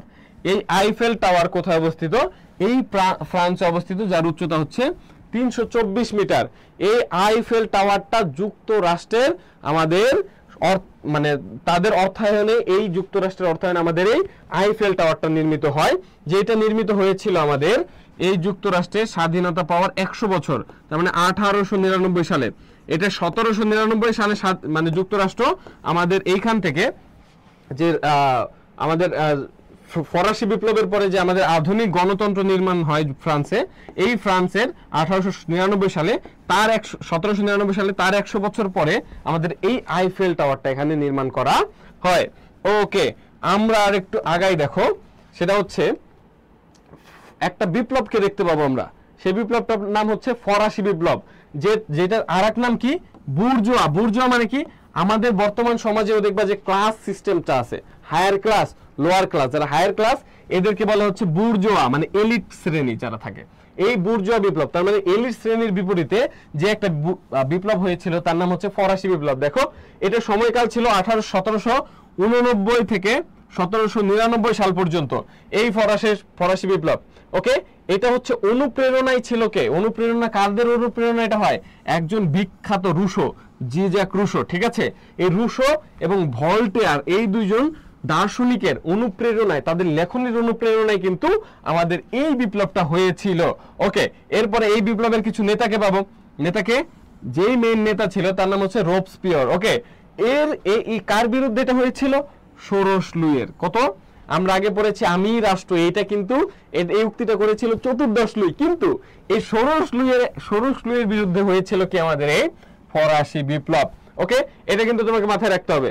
ওকে, এরপরে আমাদের ফরাসি বিপ্লবের শিশু বলা হয়, মানে ফরাসি বিপ্লবের সময় শুরু যখন ছিল তখন শিশু ছিল, কিন্তু ফরাসি বিপ্লব যখন শেষ হয় তখন কে ক্ষমতায় চলে আসে? Instant Napoleon. ফরাসি বিপ্লবের শিশু কাকে বলা হয়? ফরাসি বিপ্লবের শিশু বলা হয় আমাদের এই নেপোলিয়নকে। ওকে, দেখো স্মৃতি বহন করে আইফেল টাওয়ার 1899, তার মানে দেখো 1799, তার 100 বছর পরে হয় 1899 সালে আইফেল টাওয়ার। ক্লিয়ার তোমরা? তোমরা কি ক্লিয়ার এ পর্যন্ত? ওকে, ক্লিয়ার হলে একটা ডান লিখে দাও কমেন্টসে, দুটো সময়ের মধ্যে ফ্রেন্ডদেরকে মেনশন করে দাও একটা ডান। ওকে, স্যার জিকে ক্লাস কয়টা হয়েছে? এটা আমাদের আজকে হচ্ছে লেকচার 8, আগে 7টা লেকচার হয়েছে। তোমরা 7টা লেকচারকে অবশ্যই দেখে নিতে পারো। এবং একটা কথা হচ্ছে, আমাদের প্রত্যেক দিন তো অনেক বেশি পোস্ট হয়, তো এর জন্য হচ্ছে এই ক্লাসটা তোমার টাইমলাইনে তুমি যদি রেখে দাও তাহলে দেখবা পরবর্তী সময় তুমি দেখতে পারবা, যখনই তোমার এই ব্যাপার নিয়ে একটু ঝামেলা হবে। দেখো, ওকে, তাহলে আমরা এখন যাকে নিয়ে, ওকে সবাই lecture done, thank you. Emon Ahmed done, Tamanna lecture done, Asif lecture done, thank you সবাইকে। Abdul Hai clear sir, thank you. Okay, এখন আমরা একজন বিখ্যাত ব্যক্তিকে দেখতে পাচ্ছি। এনার নাম কি বলতো? ইনার নাম ছিল নেপোলিয়ন বোনাপার্ট। দেখো এনার সম্পর্কে যদি আমরা একটু জানি, ইনি 1769 সালে দুঃখিত 1769 সালে নেপোলিয়ন বোনাপার্ট জন্মগ্রহণ করে। কোথায়? ভূমধ্য সাগরের একটা দ্বীপ, সেই দ্বীপের নাম ছিল হচ্ছে কর্সিকা। কি নাম? ভূমধ্য সাগরের একটা দ্বীপ, সেই দ্বীপের নাম হচ্ছে কর্সিকা। এই কর্সিকা দ্বীপে আমাদের এই নেপোলিয়ন বোনাপার্ট কত সালে? আমাদের 1769 সালে জন্মগ্রহণ করেন। তার সাথে কিন্তু অনেকগুলো দ্বীপ পাবো, তার সাথে আমাদের নেপোলিয়ন বোনাপার্টের সাথে সম্পৃক্ত অনেকগুলো দ্বীপ পাবো। প্রথমেই যেটা পেলাম সেটা হচ্ছে কর্সিকা দ্বীপে সে জন্মগ্রহণ করে ভূমধ্য সাগরের। 1804 সালে নেপোলিয়ন কি হয়? ফ্রান্সের সম্রাট হয়। এই ফ্রান্সের সম্রাট হয় কত সালে? আমাদের 1804 সালে। তার মানে আমাদের এই 1799 সালে হচ্ছে আমাদের কি হয়েছিল? 1799 সালে আমাদের ফরাসি বিপ্লব শেষ হয়েছিল। ঠিক তার 5 বছর পর আমাদের নেপোলিয়ন বোনাপার্ট ফ্রান্সের সম্রাট হয়। আমাদের কত সাল? 1804 সাল। ওকে, এখন দেখো 1814 সালের 10 বছর পরে দেখো প্রথমবার নেপোলিয়নকে নির্বাসন দেওয়া হয়। কোথায় নির্বাসন দেওয়া হয়? সেন্ট এলবাতে, একটা দ্বীপের নাম, যেটা কোথায়? যে এটা কোথায় দ্বীপের নাম হচ্ছে সেন্ট এলবা, যেটা হচ্ছে ভূমধ্যসাগরের কর্সিকা দ্বীপে সে হচ্ছে জন্মগ্রহণ করে। কিন্তু সেন্ট এলবাতে প্রথমবারের মতো তাকে নির্বাসন দেওয়া হয়, কিন্তু এই নির্বাসন থেকে সে আবার মুক্তি পায়। মুক্তি পাওয়ার পরে সে আবার ইয়ে করে। তারপরে 1815 সালে সেই ওয়াটারলু যুদ্ধ যেটা হয়েছিল সেই ব্রিটেন এবং ফ্রান্সের মধ্যে, সেই যুদ্ধে নেপোলিয়ন হেরে যায়। হেরে গেলে তাকে কোথায় এখন যেখানে নির্বাসন দেওয়া হয় সেটার নাম সেন্ট হেলেনা। তার মানে আমরা এখানে দ্বীপ পাচ্ছি তিনটা, একটা কর্সিকা তো দ্বীপে সে হচ্ছে জন্মগ্রহণ করে, সেন্ট এলবাতে সে হচ্ছে কোথায় প্রথমবার তাকে নির্বাসন দেওয়া হয়, এবং দ্বিতীয়বার বা ফাইনাল তাকে যে নির্বাসনটা দেওয়া হয় সেটার নাম ছিল সেন্ট হেলেনা দ্বীপ। সেন্ট হেলেনা দ্বীপ, ওকে। এই সেন্ট হেলেনা দ্বীপ কিন্তু আমাদের কোথায় অবস্থিত জানো? সেন্ট হেলেনা দ্বীপ হচ্ছে আমাদের আফ্রিকা মহাদেশের নিচে অবস্থিত, সাউথ আফ্রিকার দিকে। ওকে, দেখো আমাদের এই সেন্ট হেলেনা দ্বীপে এখানে এনে তাকে কি করা হয়, দেখো তাকে মারা হয় কিন্তু আর্সেনিক খাই, মানে আর্সেনিক যুক্ত পানি, অত্যাধিক পরিমাণ আর্সেনিক খাইয়ে খাইয়ে এই আর্সেনিকের প্রভাবে কিন্তু মারা যায় ইতিহাসের অন্যতম একজন প্রভাবশালী নেতা নেপোলিয়ন বোনাপার্ট। তাকে কি খাইয়ে মারা হয়? এটা কিন্তু বারবার কোশ্চেন হয়েছে, আর্সেনিক। ওকে, আর্সেনিক খাইয়ে তাহলে কাকে মারা হলো? আমাদের নেপোলিয়ন বোনাপার্ট। নেপোলিয়ন বোনাপার্ট, তোমরা কি নেপোলিয়ন বোনাপার্ট সম্পর্কে ক্লিয়ার? নেপোলিয়ন বোনাপার্ট সম্পর্কে কি তোমরা ক্লিয়ার? ওকে স্যার, কয়দিন হয় জিকে ক্লাস? জিকে ক্লাস সপ্তাহে একদিন আমাদের varsity admission dream D U B unit free course যেটা আছে, এই ফ্রি কোর্সে আমাদের জিকে ক্লাসটা হয় সপ্তাহে একদিন, সেটা হচ্ছে বুধবার। এবং আমাদের আরো কিন্তু কোর্স আছে, একটা আছে মেডিকেলের জিকে হয়, এরপরে আমাদের জিকে আরো হয় হচ্ছে নার্সিং এর জিকে হয়, তাদেরও আলাদা আলাদা জিকে ক্লাসগুলো হয়, সেই জিকে ক্লাসগুলো আলাদা আলাদা দিনে হয়। ওকে, দেখো এখন তোমাদের জন্য একটা সেলফ টেস্ট, সেলফ টেস্টটার উত্তর দাও। সেলফ টেস্টটা কি? তুমি আমাকে একটি শিক্ষিত মা দাও, আমি তোমাকে একটি শিক্ষিত জাতি উপহার দেব। এই বিখ্যাত উক্তিটি কে করেছে? বিখ্যাত উক্তিটি কে করেছে? ওকে, দেখো বিখ্যাত উক্তিটি কে করেছে? ক্লিয়ার স্যার, থ্যাংক ইউ সবাইকে। ওকে, আমাদের জুথি বলেছে গ নেপোলিয়ন, থ্যাংক ইউ, এটা উত্তর হবে নেপোলিয়ন। আরো কয়েকজন বলছে, সাজ্জাদুর রহমান বলছে নেপোলিয়ন। ওকে, আচ্ছা, অ্যান্সার সি, থ্যাংক ইউ সবাইকে। দেখো আমাদের এটা কিন্তু শুনতে অনেকটা আমাদের সাধারণ কথা মনে হলে আসলে কিন্তু সাধারণ কথা না। একটা শিক্ষিত মা একটা শিক্ষিত জাতি উপহার দিতে পারে। সুতরাং যারা মেয়েরা আছো, তোমরা চেষ্টা করবা নিজে যত বেশি পরিমাণ সেলফ ডেভেলপমেন্ট করা যায়, তোমার মাধ্যমে কিন্তু একটা জাতি অপেক্ষা করছে। আশা করি সেটা ভালো কিছু হবে। ওকে, দেখো এখন আমরা পরবর্তী স্টেপে যদি যাই তাহলে আমরা কি পাবো? দেখো আই এম দ্য রেভলিউশন, ঠিক আছে, আই এম দ্য রেভলিউশন অবশ্যই আমাদের নেপোলিয়নের একটা বিখ্যাত উক্তি ছিল। এখন আমরা যে দেশটাকে নিয়ে কথা বলবো সেটা হচ্ছে জার্মানি। দুইটা বিশ্বযুদ্ধে যাদের হাত ছিল প্রত্যক্ষ অথবা পরোক্ষভাবে, দেখো এই জার্মানি সম্পর্কে আমরা এখন একটু বিস্তারিত কথা বলার চেষ্টা করব। দেখো জার্মানি, ওকে, এই জার্মানি পূর্বের নাম ছিল হচ্ছে ডয়াসল্যান্ড। জার্মানির পূর্ব নাম কি? পূর্ব নাম কিন্তু ছিল ডয়াসল্যান্ড। ওকে, প্রাচীন রাজাদের, এই জার্মানির যে প্রাচীন রাজা ছিল সেই রাজাদেরকে কাইজার বলা হতো। এটা কিন্তু কয়েকবার কোশ্চেন আসছে, জার্মানির প্রাচীন রাজাদেরকে বলতো কাইজার, কিন্তু রাশিয়ার যে রাজা তাদের কিন্তু এই কাই বাদ দিয়ে শুধু জার বলা হতো। বুঝাইতে পারছি? প্রাচীন আমাদের এই জার্মানির রাজাদেরকে কাইজার, কিন্তু রাশিয়ার রাজাদের বলা হতো শুধু জার। ওকে, দেখো ব্ল্যাক ফরেস্ট, এই ব্ল্যাক ফরেস্ট কোথায় অবস্থিত? এই জার্মানিতে কিন্তু আমাদের ব্ল্যাক ফরেস্ট অবস্থিত। ওকে, এরপরে দেখো জার্মানি ছাড়া একমাত্র অস্ট্রিয়া যে একটা দেশ আছে, এই অস্ট্রিয়া কিন্তু জার্মানির মধ্যে ছিল। ওকে, এই অস্ট্রিয়া হাঙ্গেরি যেটা ছিল, বর্তমান যেটা অস্ট্রিয়া এবং হাঙ্গেরিও আলাদা দেশ। ওই অস্ট্রিয়া দেশে কিন্তু কি অস্ট্রিয় দেশের জনগণ এই জার্মান ভাষায় কথা বলে। তার মানে জার্মানি বাদে পৃথিবীর একটা দেশ জার্মান ভাষায় কথা বলে, সেই দেশটার নাম কি? সেই দেশটার নাম কিন্তু ভাইয়া এই অস্ট্রিয়া। সেই দেশটার নাম কি? অস্ট্রিয়া। ওকে, দেখো জার্মানির প্রথম ভাইস চ্যান্সেলর নাম কি? Auto von Bismarck. ওকে, এই অটো ভন বিসমার্ক যে হচ্ছে জার্মানির প্রথম ভাইস চ্যান্সেলর বা চ্যান্সেলর যাকে বলে। ওকে, প্রথম চ্যান্সেলর। দেখো যিনি জার্মানির, যাকে কি বলা হয়? জার্মানির জনক। তার মানে জার্মানির জনককে, জার্মানির জনক কিন্তু এই চ্যান্সেলর, তার নাম হচ্ছে অটো ভন বিসমার্ক। ওকে, তিনি একটা নীতি প্রবর্তন করেন। সেই নীতি কি? রক্ত ও লৌহ নীতি। এখন রক্ত ও লৌহ নীতি কি তোমাদেরকে যদি আমি একটু বুঝাই, রক্ত লৌহ নীতি তিনি বিশ্বাস করতেন জার্মানির তখনই উন্নয়ন আরো বেশি হবে যখন কি হবে?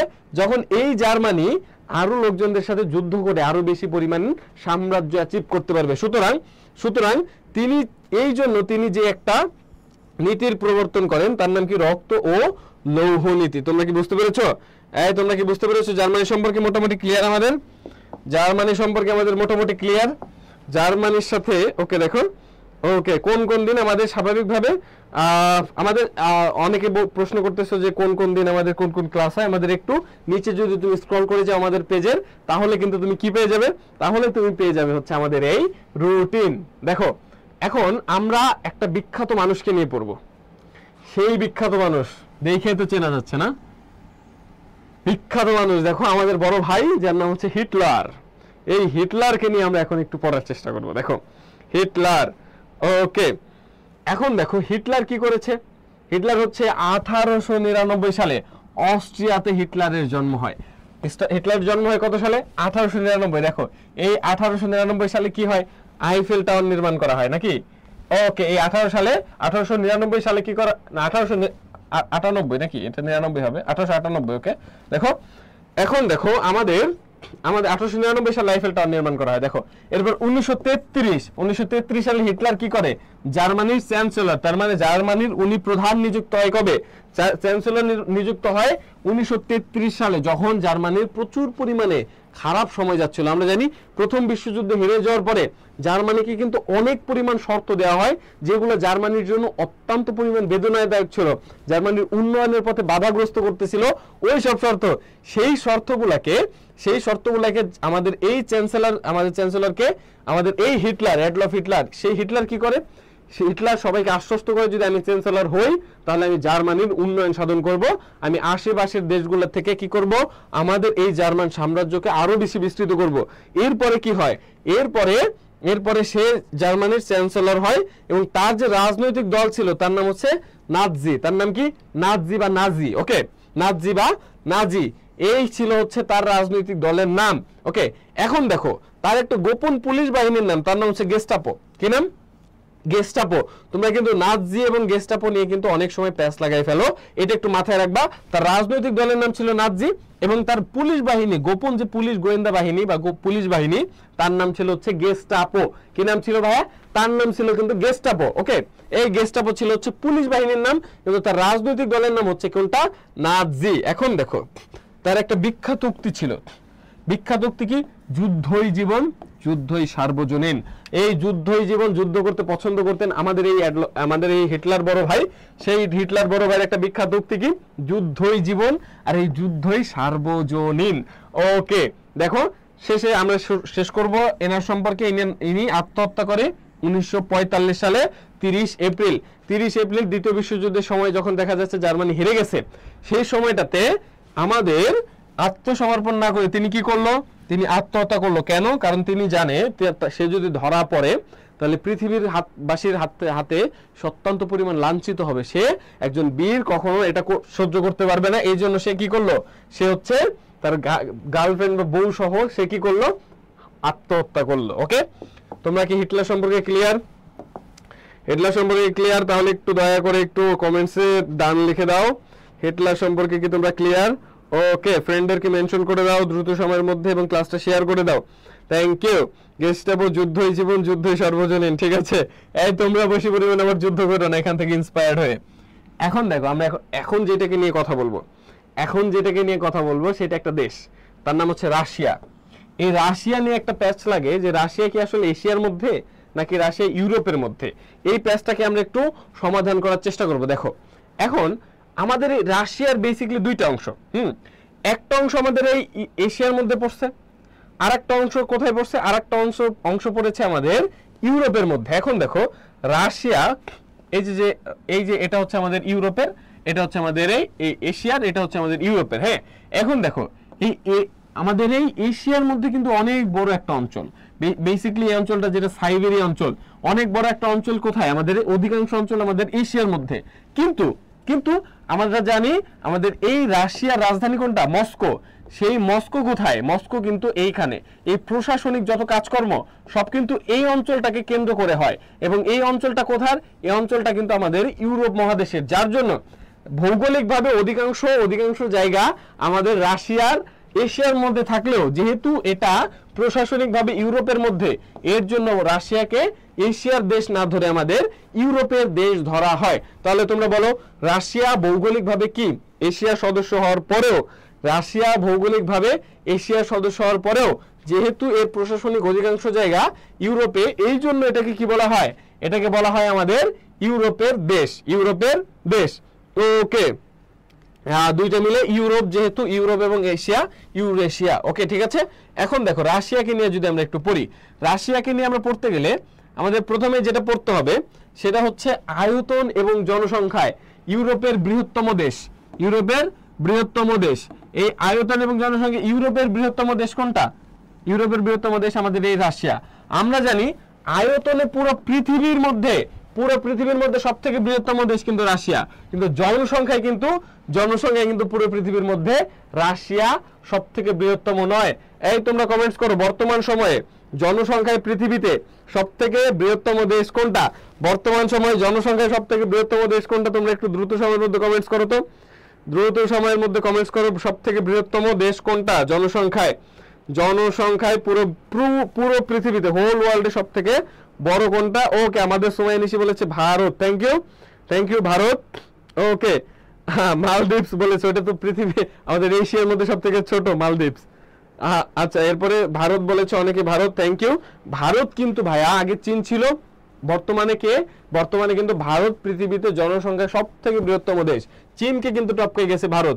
ওকে, দেখো আমরা এখন একটা বিপ্লবকে পড়বো, তার নাম হচ্ছে রুশ বিপ্লব। একটু আগে আমরা যে বিপ্লবটা পড়েছি তার নাম হচ্ছে ফরাসি বিপ্লব। দেখো রুশ বিপ্লব হচ্ছে 1917 সালে, যেটা একজন যেই রুশ বিপ্লবের যে নেতা ছিল তার নাম হচ্ছে লেনিন। হ্যাঁ, সেই লেনিনের আমাদের রাজনৈতিক দলের নাম হচ্ছে কি? বলশেবিক। কি নাম? বলশেবিক। যেহেতু এই বলশেবিক রাজনৈতিক দলটা আমাদের এই বিপ্লবটা করেছে, এর জন্য এই বিপ্লবটাকে ভাইয়া কি বলে? বলশেবিক বিপ্লবও বলা হয়।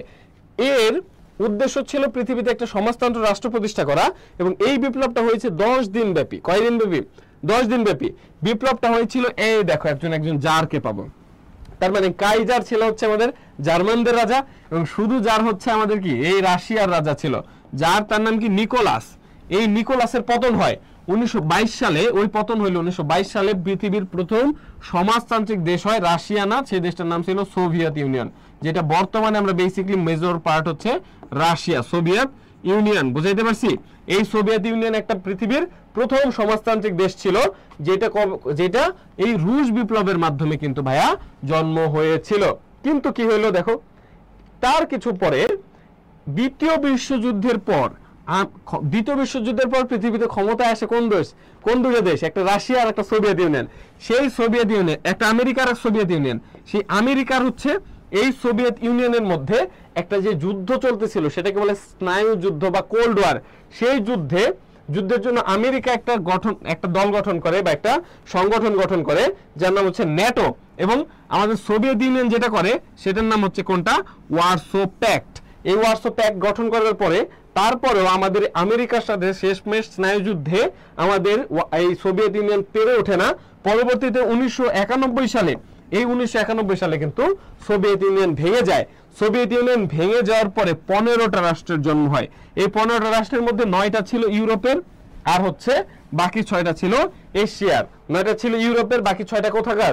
বাকি 6টা কিন্তু ভাইয়া এশিয়ার। তার মানে দেখো এখন রাশিয়া এমনি এত বড়, আর তখন যে সোভিয়েত ইউনিয়ন ছিল আরো 15টা দেশ, তার মানে কত বড় ছিল সোভিয়েত ইউনিয়ন, কত পাওয়ারফুল ছিল। ওকে, তোমরা কি তাহলে রুশ বিপ্লব সম্পর্কে ক্লিয়ার? রুশ বিপ্লব সম্পর্কে বুঝতে পেরেছো? আমরা কি তাহলে আগাবো? রুশ বিপ্লব সম্পর্কে কি তোমরা বুঝতে পেরেছো? আমরা কি তাহলে আগাবো? ওকে, হলে তোমরা একটু ডান লিখে দাও যারা বলছো। ওকে, লাল লেখাগুলো আমি একটু চশমা লাগিয়ে বুঝতেছি না। ঠিক আছে, তুমি আমাদের মেইন পেজে অথবা আমি একটা কমেন্টস করতেছি সবাইকে, দেখো হাই এভরিওয়ান লিখে তোমরা আমাকে অথবা তোমরা আমাদের পেজে যদি নক দাও তাহলে তোমাদের এখানে কি দিয়ে দিবে? তোমাদের এখানে কিন্তু আমরা পিডিএফটা দিয়ে দিব। আমাদের মধ্যে ইতিমধ্যে শারিয়ান নিশি জয়েন করেছে, থ্যাংক ইউ তাকে। এখন দেখো আমাদের, তাহলে কি তুমি এটা বুঝতে পেরেছো? এটাকে তোমরা বুঝতে পেরেছো? রুশ বিপ্লবটা কি তোমরা ক্লিয়ার?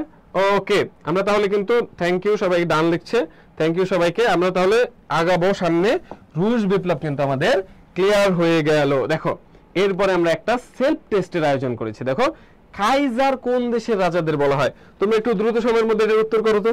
দ্রুত সময়ের মধ্যে কাইজার কোন দেশের রাজাদের বলা হয়? ওকে, কাইজার কোন দেশের রাজাদের বলা হয়? তোমরা যদি আমাদের পেজে নক দাও তোমরা পেয়ে যাবে, অথবা আমি দেখো এখানে হাই এভরিওয়ান লিখে কমেন্ট করেছি, তোমরা যদি আমার এখানে নক দাও তাহলে আমিও তোমাদেরকে প্রোভাইড করে দিতে পারবো। দেখো তারপরে কাইজার কোন দেশের রাজাদের বলা হয় বলো তো? রাশিয়া, জার্মানি, জাপান নাকি নরওয়ে? ভালো করে বলো। কাইজার আমরা কি বলেছি? জার কাদের বলা হয়? জার কোন দেশের? জার হচ্ছে রাশিয়ার। শুধু জার যখন বলবো তখন আমাদের রাশিয়ার রাজা। এর আগে যখন আমরা কাই বলবো, কাইজার, তখন এটা হয়ে যাবে জার্মানির কি হয়ে যাবে? কাইজার। এবং রাশিয়ার কোনটা? রাশিয়ার হচ্ছে শুধু জার। ওকে রাশিয়ার হচ্ছে শুধু জার। ক্লিয়ার? কাইজার হচ্ছে আমাদের কোনটা? আচ্ছা জার্মানি। এটার উত্তর হবে কোনটা? এইটার উত্তর কিন্তু আমাদের এই জার্মানি হবে। জার্মানির যে রাজা ছিল প্রাচীন, তাদেরকে কি বলা হতো? তাদেরকে বলা হতো আমাদের কাইজার। ক্লিয়ার? তাহলে আমরা পরবর্তী স্টেপে আগাই। এখন দেখো আমাদের মোটামুটি ভাবে ইউরোপ আপাতত আমাদের ক্লিয়ার। ইউরোপের বাকি দেশগুলো নিয়ে আমরা পরবর্তীতে হয়তো বা কখনো চেষ্টা করবো বাকি দেশগুলো নিয়ে পড়ার। এবং এই পুরো ক্লাসটা কিন্তু আমাদের নেওয়া হচ্ছে জয়কলিজিকে যে বইটা আছে সেই বইটা থেকে কিন্তু আমাদের এই পুরো ক্লাসটা নেওয়া হচ্ছে। ঠিক আছে? সুতরাং এই যে জয়কলিজিকে বইটা আছে, এই জয়কলি বইটাতে কিন্তু বাংলাদেশের যতগুলো বই আছে তাদের মধ্যে অত্যন্ত পরিমাণ সুন্দরভাবে গুছিয়ে লেখা, অনেক বেশি তথ্য দেওয়া, তোমাদের জন্য প্রয়োজনীয় তথ্য যেগুলো আছে সেগুলো দেওয়া। সুতরাং এই বইটা কিন্তু তোমার অ্যাডমিশন যুদ্ধে সর্বোচ্চ পরিমাণ সহায়ক হতে পারে। দেখো প্রতি বছর যারা চান্স পায়, যারা টপ লেভেলের থাকে, তারাও কিন্তু ভাই এই বইটাই পড়ে। সুতরাং তুমি যদি একটা বিশ্বস্ত এবং নির্ভরযোগ্য কোনো বই পেতে চাও তাহলে আমাদের এই জয়কলি বইটাকে তুমি অনুসরণ করতে পারো। ওকে, তাহলে আমরা আগাই। আমরা আমাদের পরবর্তী স্টেপে আগাই। আমরা চলে যাব হচ্ছে আফ্রিকা মহাদেশের মধ্যে। এইটা হচ্ছে পৃথিবীতে আফ্রিকা মহাদেশ। এখন দেখো এই আফ্রিকা মহাদেশে অনেকগুলা দেশ আছে। পৃথিবীতে সর্বোচ্চ পরিমাণ দেশ আছে এখানে। দেখো মোট স্বাধীন দেশ আছে 54টা। কয়টা দেশ? 54টা স্বাধীন দেশ আছে কিন্তু আমাদের এই আফ্রিকা মহাদেশে। এবং এই আফ্রিকা মহাদেশের সর্বশেষ স্বাধীন দেশ যেটা, সেটার নাম হচ্ছে দক্ষিণ সুদান। কি নাম? দক্ষিণ সুদান, যেটা হচ্ছে 2011 সালের 9 জুলাই হচ্ছে এই দক্ষিণ সুদান কিন্তু স্বাধীন হয়। ঠিক তার কয়েকদিন পরে দেখো 14 জুলাই 2011 এইটা কিন্তু জাতিসংঘের সদস্য পদ পেয়ে যায়। তার মানে পৃথিবীতে যতগুলো দেশ আছে সবার শেষে সর্বশেষ স্বাধীন দেশ কোনটা? এই দক্ষিণ সুদান। ওকে, এই দক্ষিণ সুদান। এবং এই আমাদের যে দেশগুলো আছে এই দেশগুলো কিন্তু খুবই গুরুত্বপূর্ণ। আমাদের কিছু দেশ আছে অত্যাধিক গুরুত্বপূর্ণ, বাকি দেশগুলো কিন্তু আমাদের অত বেশি পড়তে হয় না। অ্যাডমিশনে কিন্তু আমাদের ইউরোপ মহাদেশটা বেশি ইম্পর্টেন্ট আফ্রিকার চাইতে। ওকে, দেখো তাহলে আমরা একটু আগাই সামনে। দেখো আমরা একটু সামনে আগাই। এই দেখো আফ্রিকা মহাদেশের যে দেশগুলো আছে এই দেশগুলোকে 5টা অঞ্চল, 1টা 2টা 3টা 4টা 5টা, এই 5টা অঞ্চলে বিভক্ত করেছে। 5টা অঞ্চলে কোন কোন দেশ আছে তোমরা একটু চাইলে স্ক্রিনশট নিতে পারো, অথবা তোমরা চাইলে কি করতে পারো, অথবা তোমরা চাইলে আমাকে অথবা আমাদের এই পেজে তোমরা একটা নক দিতে পারো, আমরা তোমাদেরকে পিডিএফটা দিয়ে দিব। ওকে, আমি আবারও কমেন্ট করতেছি, তোমরা হচ্ছে চাইলে আমাকে তোমরা নক দিতে পারো, আমি তোমাকে পিডিএফটা দিয়ে দিব। অথবা আমাদের পেজে যদি নক দাও, অথবা তুমি কি করবা, ক্লাসটা শেয়ার করে দিয়ে অথবা ফ্রেন্ডদেরকে মেনশন করে দিয়ে আমাকে নক দিলে অথবা আমাদের পেজে নক দিলে তোমরা পেয়ে যাবে। ঠিক আছে? দেখো আমাদের তাহলে এটা হচ্ছে বিভিন্ন দেশে বিভিন্ন অঞ্চলে মোট দেশ। ওকে, আমরা তাহলে একটু আগাবো। দেখো একটা সেলফ টেস্ট তোমাদের জন্য দ্রুত সময়ের মধ্যে। দেখো পৃথিবীর সর্বশেষ স্বাধীন রাষ্ট্র কোনটি? পৃথিবীতে সর্বশেষ স্বাধীন রাষ্ট্র কোনটি? ওকে, পৃথিবীর সর্বশেষ স্বাধীন রাষ্ট্র কোনটি? দ্রুত উত্তর করো। আমাদের কাজল ইসলাম বলেছে দক্ষিণ সুদান। ওকে, দক্ষিণ সুদান। আমাদের উগান্ডা কিন্তু হবে না। উত্তর কি হবে? উত্তর হবে আমাদের এই দক্ষিণ সুদান। এই দক্ষিণ সুদান কি পৃথিবীর সর্বশেষ স্বাধীন দেশ। পৃথিবীর সর্বশেষ স্বাধীন দেশের নাম কি তাহলে? দক্ষিণ সুদান। ওকে, তাহলে আমরা একটু আগাই। দেখো এখন আমরা এই আমাদের আফ্রিকা মহাদেশের একটা অঞ্চল পাবো দক্ষিণ আফ্রিকা। এই দক্ষিণ আফ্রিকা নিয়ে আমরা একটু কথা বলি। দেখো এর রাষ্ট্রীয় নাম হচ্ছে রিপাবলিক অফ সাউথ আফ্রিকা, রাষ্ট্রীয় নাম কি রিপাবলিক অফ সাউথ আফ্রিকা। ওকে, এর রাজধানী হচ্ছে কি বলতো, প্রিটোরিয়া। প্রিটোরিয়া হচ্ছে এর রাজধানী। দেখো এরপরে আমরা যেটা পাবো, স্বাধীনতা লাভ করে 1910 সালে। কত সালে? 1910 সালে স্বাধীনতা লাভ করে। বিশ্বের বৃহত্তম স্বর্ণখনি অবস্থিত এই যে দক্ষিণ আফ্রিকার জোহান্সবার্গে, ঠিক আছে, জোহান্সবার্গে। দক্ষিণ আফ্রিকার কোথায়? এই দক্ষিণ আফ্রিকার আমাদের জোহান্সবার্গে কি অবস্থিত? পৃথিবীর সবথেকে বৃহত্তম স্বর্ণখনি, এত দামি স্বর্ণ, সেই স্বর্ণের খনি কোথায় অবস্থিত? জোহান্সবার্গে। ওকে, তোমরা সবাই এখানে গিয়ে আক্রমণ করো, অনেক বেশি স্বর্ণ টর্ণ নিয়ে আসতে পারবা। দেখো পৃথিবীর প্রথম কৃষ্ণাঙ্গ, কৃষ্ণাঙ্গ মানে কালো, মানে পৃথিবীর বলতে আমাদের এই দক্ষিণ আফ্রিকার বা আফ্রিকার প্রথম কৃষ্ণাঙ্গ প্রেসিডেন্টের নাম কি? দক্ষিণ আফ্রিকার প্রথম কৃষ্ণাঙ্গ প্রেসিডেন্টের নাম হচ্ছে নেলসন ম্যান্ডেলা। কি? Nelson Mandela. নেলসন ম্যান্ডেলা, এটা নিয়ে কিন্তু আমরা বিস্তারিত পড়েছি। নেলসন ম্যান্ডেলা দেখো আমাদের কত 94 থেকে 99 সাল পর্যন্ত এই 5 বছর মেয়াদে তিনি প্রেসিডেন্ট ছিলেন, প্রথম কৃষ্ণাঙ্গ প্রেসিডেন্ট এই Nelson Mandela. Clear? Nelson Mandela. Okay, দেখো এরপরে ইস্ট লন্ডন, তোমার দেখে মনে হইতে পারে এটা লন্ডনের মধ্যে মনে হয়, কিন্তু এটা লন্ডনের মধ্যে না, এই ইস্ট লন্ডন একটা নদী বন্দর, এই নদী বন্দর অবস্থিত কিন্তু আমাদের এই দক্ষিণ আফ্রিকায়। তার মানে ইস্ট লন্ডন যে নদী বন্দর, এই নদী বন্দরটা তাহলে কোথায় অবস্থিত ভাইয়া? ইস্ট লন্ডন নদী বন্দরটি আমাদের এই দক্ষিণ আমাদের আফ্রিকায় অবস্থিত। এই তোমরা কি এটুক সম্পর্কে বুঝতে পেরেছো?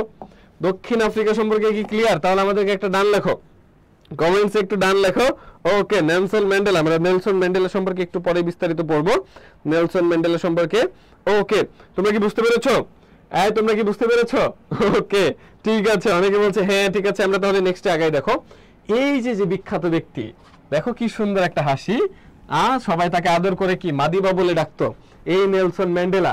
এই নেলসন ম্যান্ডেলা, দেখো নেলসন ম্যান্ডেলা প্রথম কৃষ্ণাঙ্গ প্রেসিডেন্ট, তিনি মানে কালো প্রেসিডেন্ট নেলসন ম্যান্ডেলা, ঠিক আছে।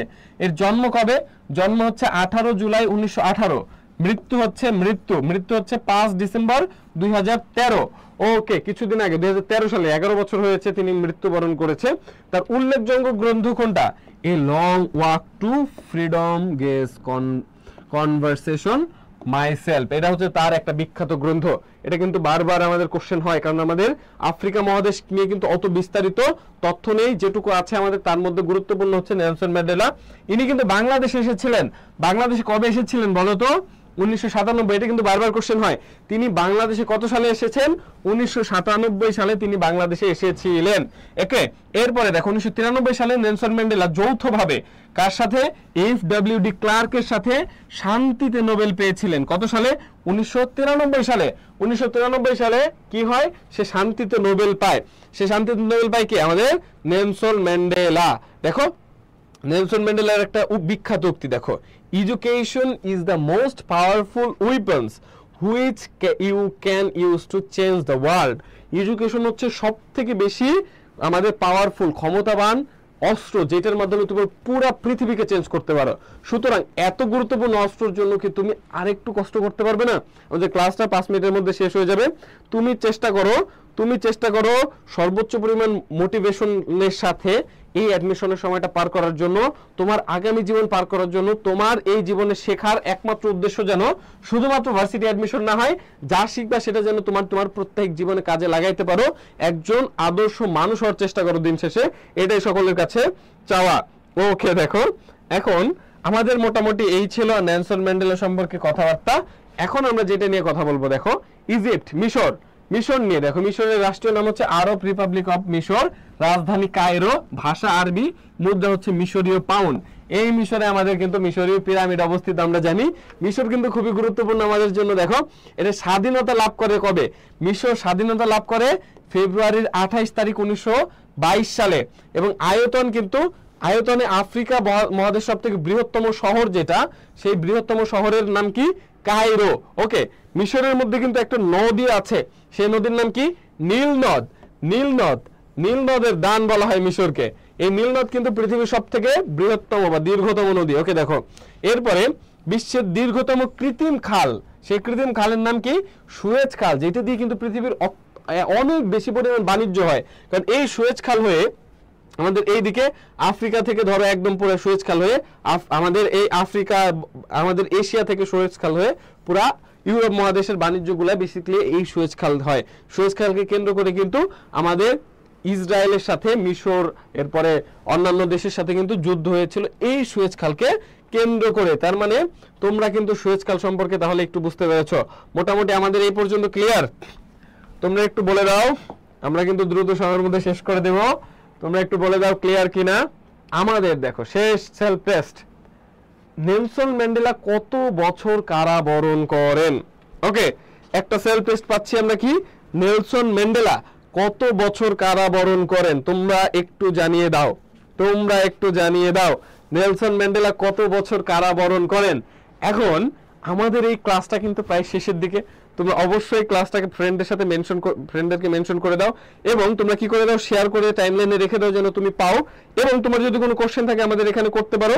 আর হচ্ছে ওকে, আমি তোমাদের যদি এই পিডিএফটা হলে তোমরা অবশ্যই পিডিএফ এর জন্য আমাদের পেজে নক দিবে। এবং আমাদের এটার উত্তর করো তো তাহলে, কত বছর বলো তো? নিয়ারলি 3 ডিকেডস, 30 বছরের কাছাকাছি। তার মানে তিনি 27 বছর, কত বছর বলো তো? 27 বছর। 27 বছর তিনি কি ছিল? ওকে, অনেকে উত্তর করেছে। প্রভা ইসলাম, আমাদের সাজ্জাদুর রহমান, তামান্না বলছে, নাবিয়া বলছে, সোমাইয়া সাথী বলেছে, ওকে, সিয়াম বলেছে, নিশি বলেছে, এরপরে আমাদের সিদ্রাতুল মুনতাহা বলেছে, সবাই বলেছে, কাজল বলেছে, সবাইকে বলেছি থ্যাংক ইউ, তোমাদেরকে অসংখ্য অসংখ্য ধন্যবাদ। তোমরা কিন্তু সবাই উত্তর করেছো। আমাদের মোটামুটি আজকের আলোচনার প্রায় সমাপ্তি এখানেই। আমরা তাহলে thank you everyone, thank you for listening. যদি তোমাদের কোনো কোশ্চেন থাকে, এনি কোশ্চেন্স, তোমরা কিন্তু করে দিতে পারো যদি তোমাদের কোনো কোশ্চেন থাকে। ওকে, আমাদের ক্লাসের কিন্তু প্রায় শেষের দিকে, শেষ বলতে আমাদের ক্লাস অলমোস্ট শেষ। আমরা কিন্তু ক্লাসটা এখন শেষ করে দেবো। তোমাদের যদি কোনো কোশ্চেন থাকে তাহলে কিন্তু এখন করতে পারো। আরেকটা কথা, তোমাদের ভার্সিটি অ্যাডমিশনে কিন্তু এখন কি চলতেছে বলো তো? এখন বলো তো, ভার্সিটি অ্যাডমিশনে তোমাদের কিন্তু এখন অ্যাপ্লাইয়ের সময়টা চলতেছে। সুতরাং তোমরা অ্যাপ্লাই করো। ওকে, অ্যাপ্লাই করবে। এখন অনেকে অ্যাপ্লাই নিয়ে যদি তোমাদের কোনো কোশ্চেন থাকে সেটাও তোমরা আমাকে ইমিডিয়েট করতে পারো। যদি তোমাদের কোনো ওকে, অ্যাপ্লাই নিয়ে যদি কোনো কোশ্চেন থাকে। ওকে, ভার্সিটি অ্যাডমিশনের অ্যাপ্লাই কিন্তু খুবই গুরুত্বপূর্ণ। তুমি অবশ্যই যেটা করবা, অ্যাপ্লাইয়ের জন্য তুমি আগে হচ্ছে অ্যাপ্লাইয়ের যে ভর্তি সার্কুলারটা দেয় বিভিন্ন বিশ্ববিদ্যালয়, ঢাকা ইউনিভার্সিটি হোক বা অন্যান্য ইউনিভার্সিটি হোক, ওই অ্যাপ্লাইয়ের সার্কুলারটা আগে ভালো করে পড়বা, ঠিক আছে? সার্কুলার পড়ার পরে তুমি কি করবা, তুমি হচ্ছে সার্কুলার পড়ার পরে ওর মধ্যে বিস্তারিত কোন কোন টপিকগুলো আছে, তুমি যদি এ ইউনিটের হও তুমি পাশাপাশি B+C তে অ্যাপ্লাই করতে পারো।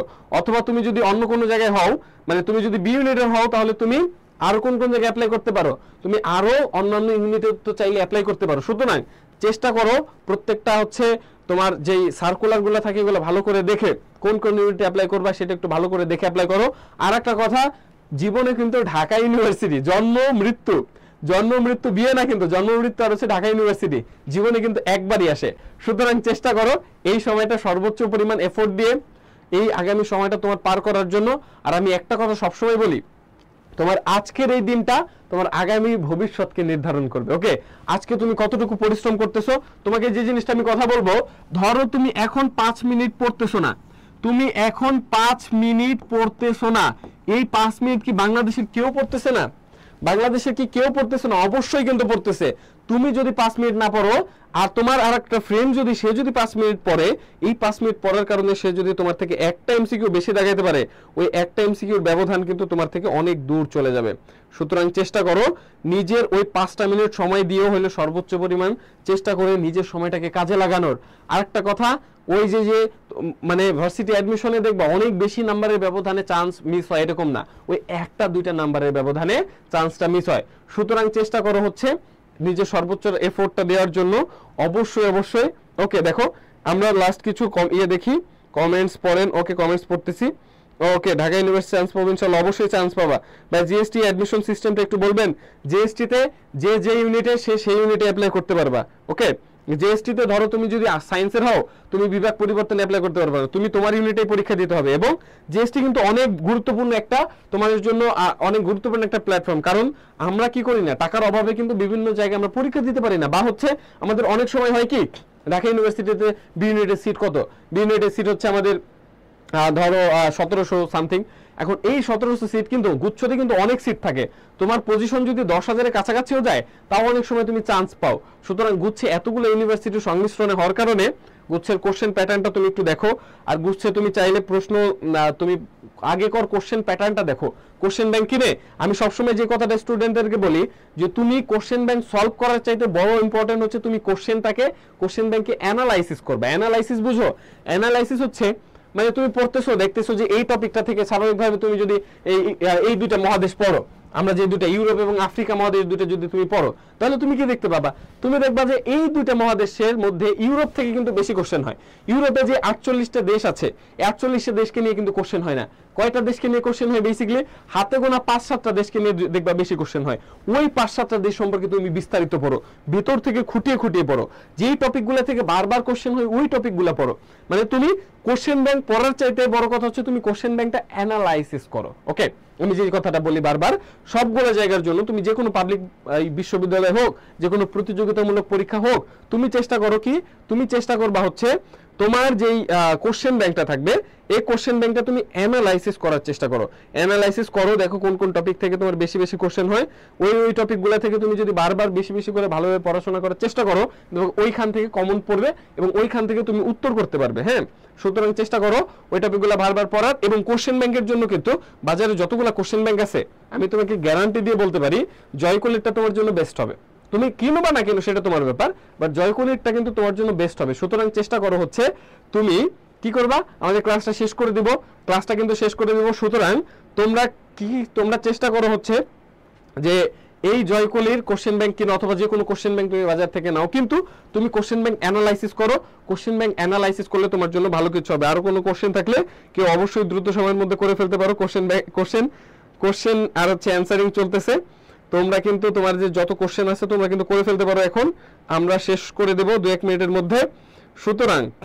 সুতরাং তোমাদের আর কি কি কোশ্চেন আছে? আর হচ্ছে জিএসটি তে বললাম কি, জিএসটি তে হচ্ছে পড়ো ওই কোশ্চেন, মানে দেখো কোন কোন টপিক থেকে কোশ্চেন হয়। আর জিএসটির কোশ্চেন কিন্তু তুলনামূলক ইজি হয়। হ্যাঁ, সুতরাং এই ইজি কোশ্চেনটাকে ইজিলি না নিয়ে, মানে ইজি কোশ্চেন হবে কিন্তু তুমি যদি একদম ইজিলি নিয়ে পড়াশোনা না করো তাহলে কিন্তু ঝামেলায় পড়ে যাবে। জিএসটি হোক তোমার জন্য ভালো কিছু সেকেন্ড টাইমও দেওয়া যাবে। এবং বিস্তারিত হচ্ছে সার্কুলার লাস্ট, কেউ যদি বেশি জানতে চাও তাহলে লাস্ট ইয়ার যে সার্কুলারটা আছে এই সার্কুলারটা ভালো করে পড়ো। সার্কুলারটা পড়লে দেখবা যে বিস্তারিত তুমি বুঝে যাচ্ছ যে আসলে কোন কোন টাইপের কোশ্চেন হয় বা কোন কোন ধরনের পরীক্ষার মধ্যে আমরা কি কি দিতে পারবো। ওকে, ঠিক আছে, তাহলে আর কোনো কোশ্চেন আছে কিনা তোমরা একটু দ্রুত জানিয়ে দাও। আমরা কিন্তু ক্লাসটা শেষ করে দেব, দ্রুত জানিয়ে দাও। ওকে, থ্যাংক ইউ ভাইয়ের kind information. Okay, thank you. ঠিক আছে স্যার, উত্তম আশা অন্তরীপ টপিক। ওকে, উত্তম আশা অন্তরীপ হচ্ছে আমাদের কেপ অফ গুড হোপ বলে ইংরেজিতে। ঠিক আছে, পৃথিবীর সবথেকে বড় অন্তরীপ, এটা হচ্ছে আমাদের সাউথ আফ্রিকার নিচে অবস্থিত, যেটা আমাদের ভারত মহাসাগর এবং হচ্ছে আটলান্টিক মহাসাগরের সাথে আমাদের আছে অন্তরীপ। ওকে, ভাইস চেঞ্জ করেন কোন ইউনিভার্সিটি ফর্ম তুলতে পারবো? ইউনিট চেঞ্জ করে? হ্যাঁ, ইউনিট চেঞ্জ করে হচ্ছে তুমি বেসিক্যালি 4টা যে স্বায়ত্তশাসিত বিশ্ববিদ্যালয় আছে, কোনটা কোনটা? আমাদের ঢাকা, রাজশাহী, চট্টগ্রাম, জাহাঙ্গীরনগর। এর পাশাপাশি তুমি আর কি করতে পারবে? বিইউপি নামে একটা ইউনিভার্সিটি আছে, বাংলাদেশ ইউনিভার্সিটি অফ প্রফেশনালস, সেখানে পারবে।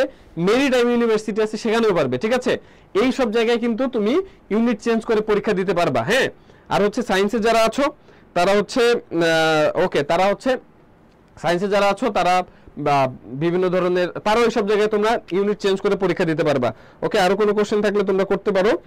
ওকে, ঠিক আছে, আমরা তাহলে ক্লাস শেষ করে দেব। দিচ্ছি।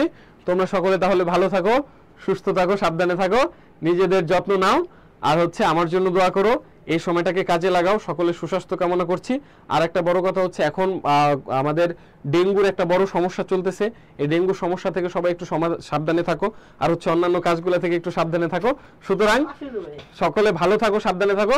ওকে, তাহলে আমরা ক্লাস শেষ করে দিচ্ছি। কেমন? আল্লাহ হাফেজ, আসসালামু আলাইকুম। ঠিক আছে।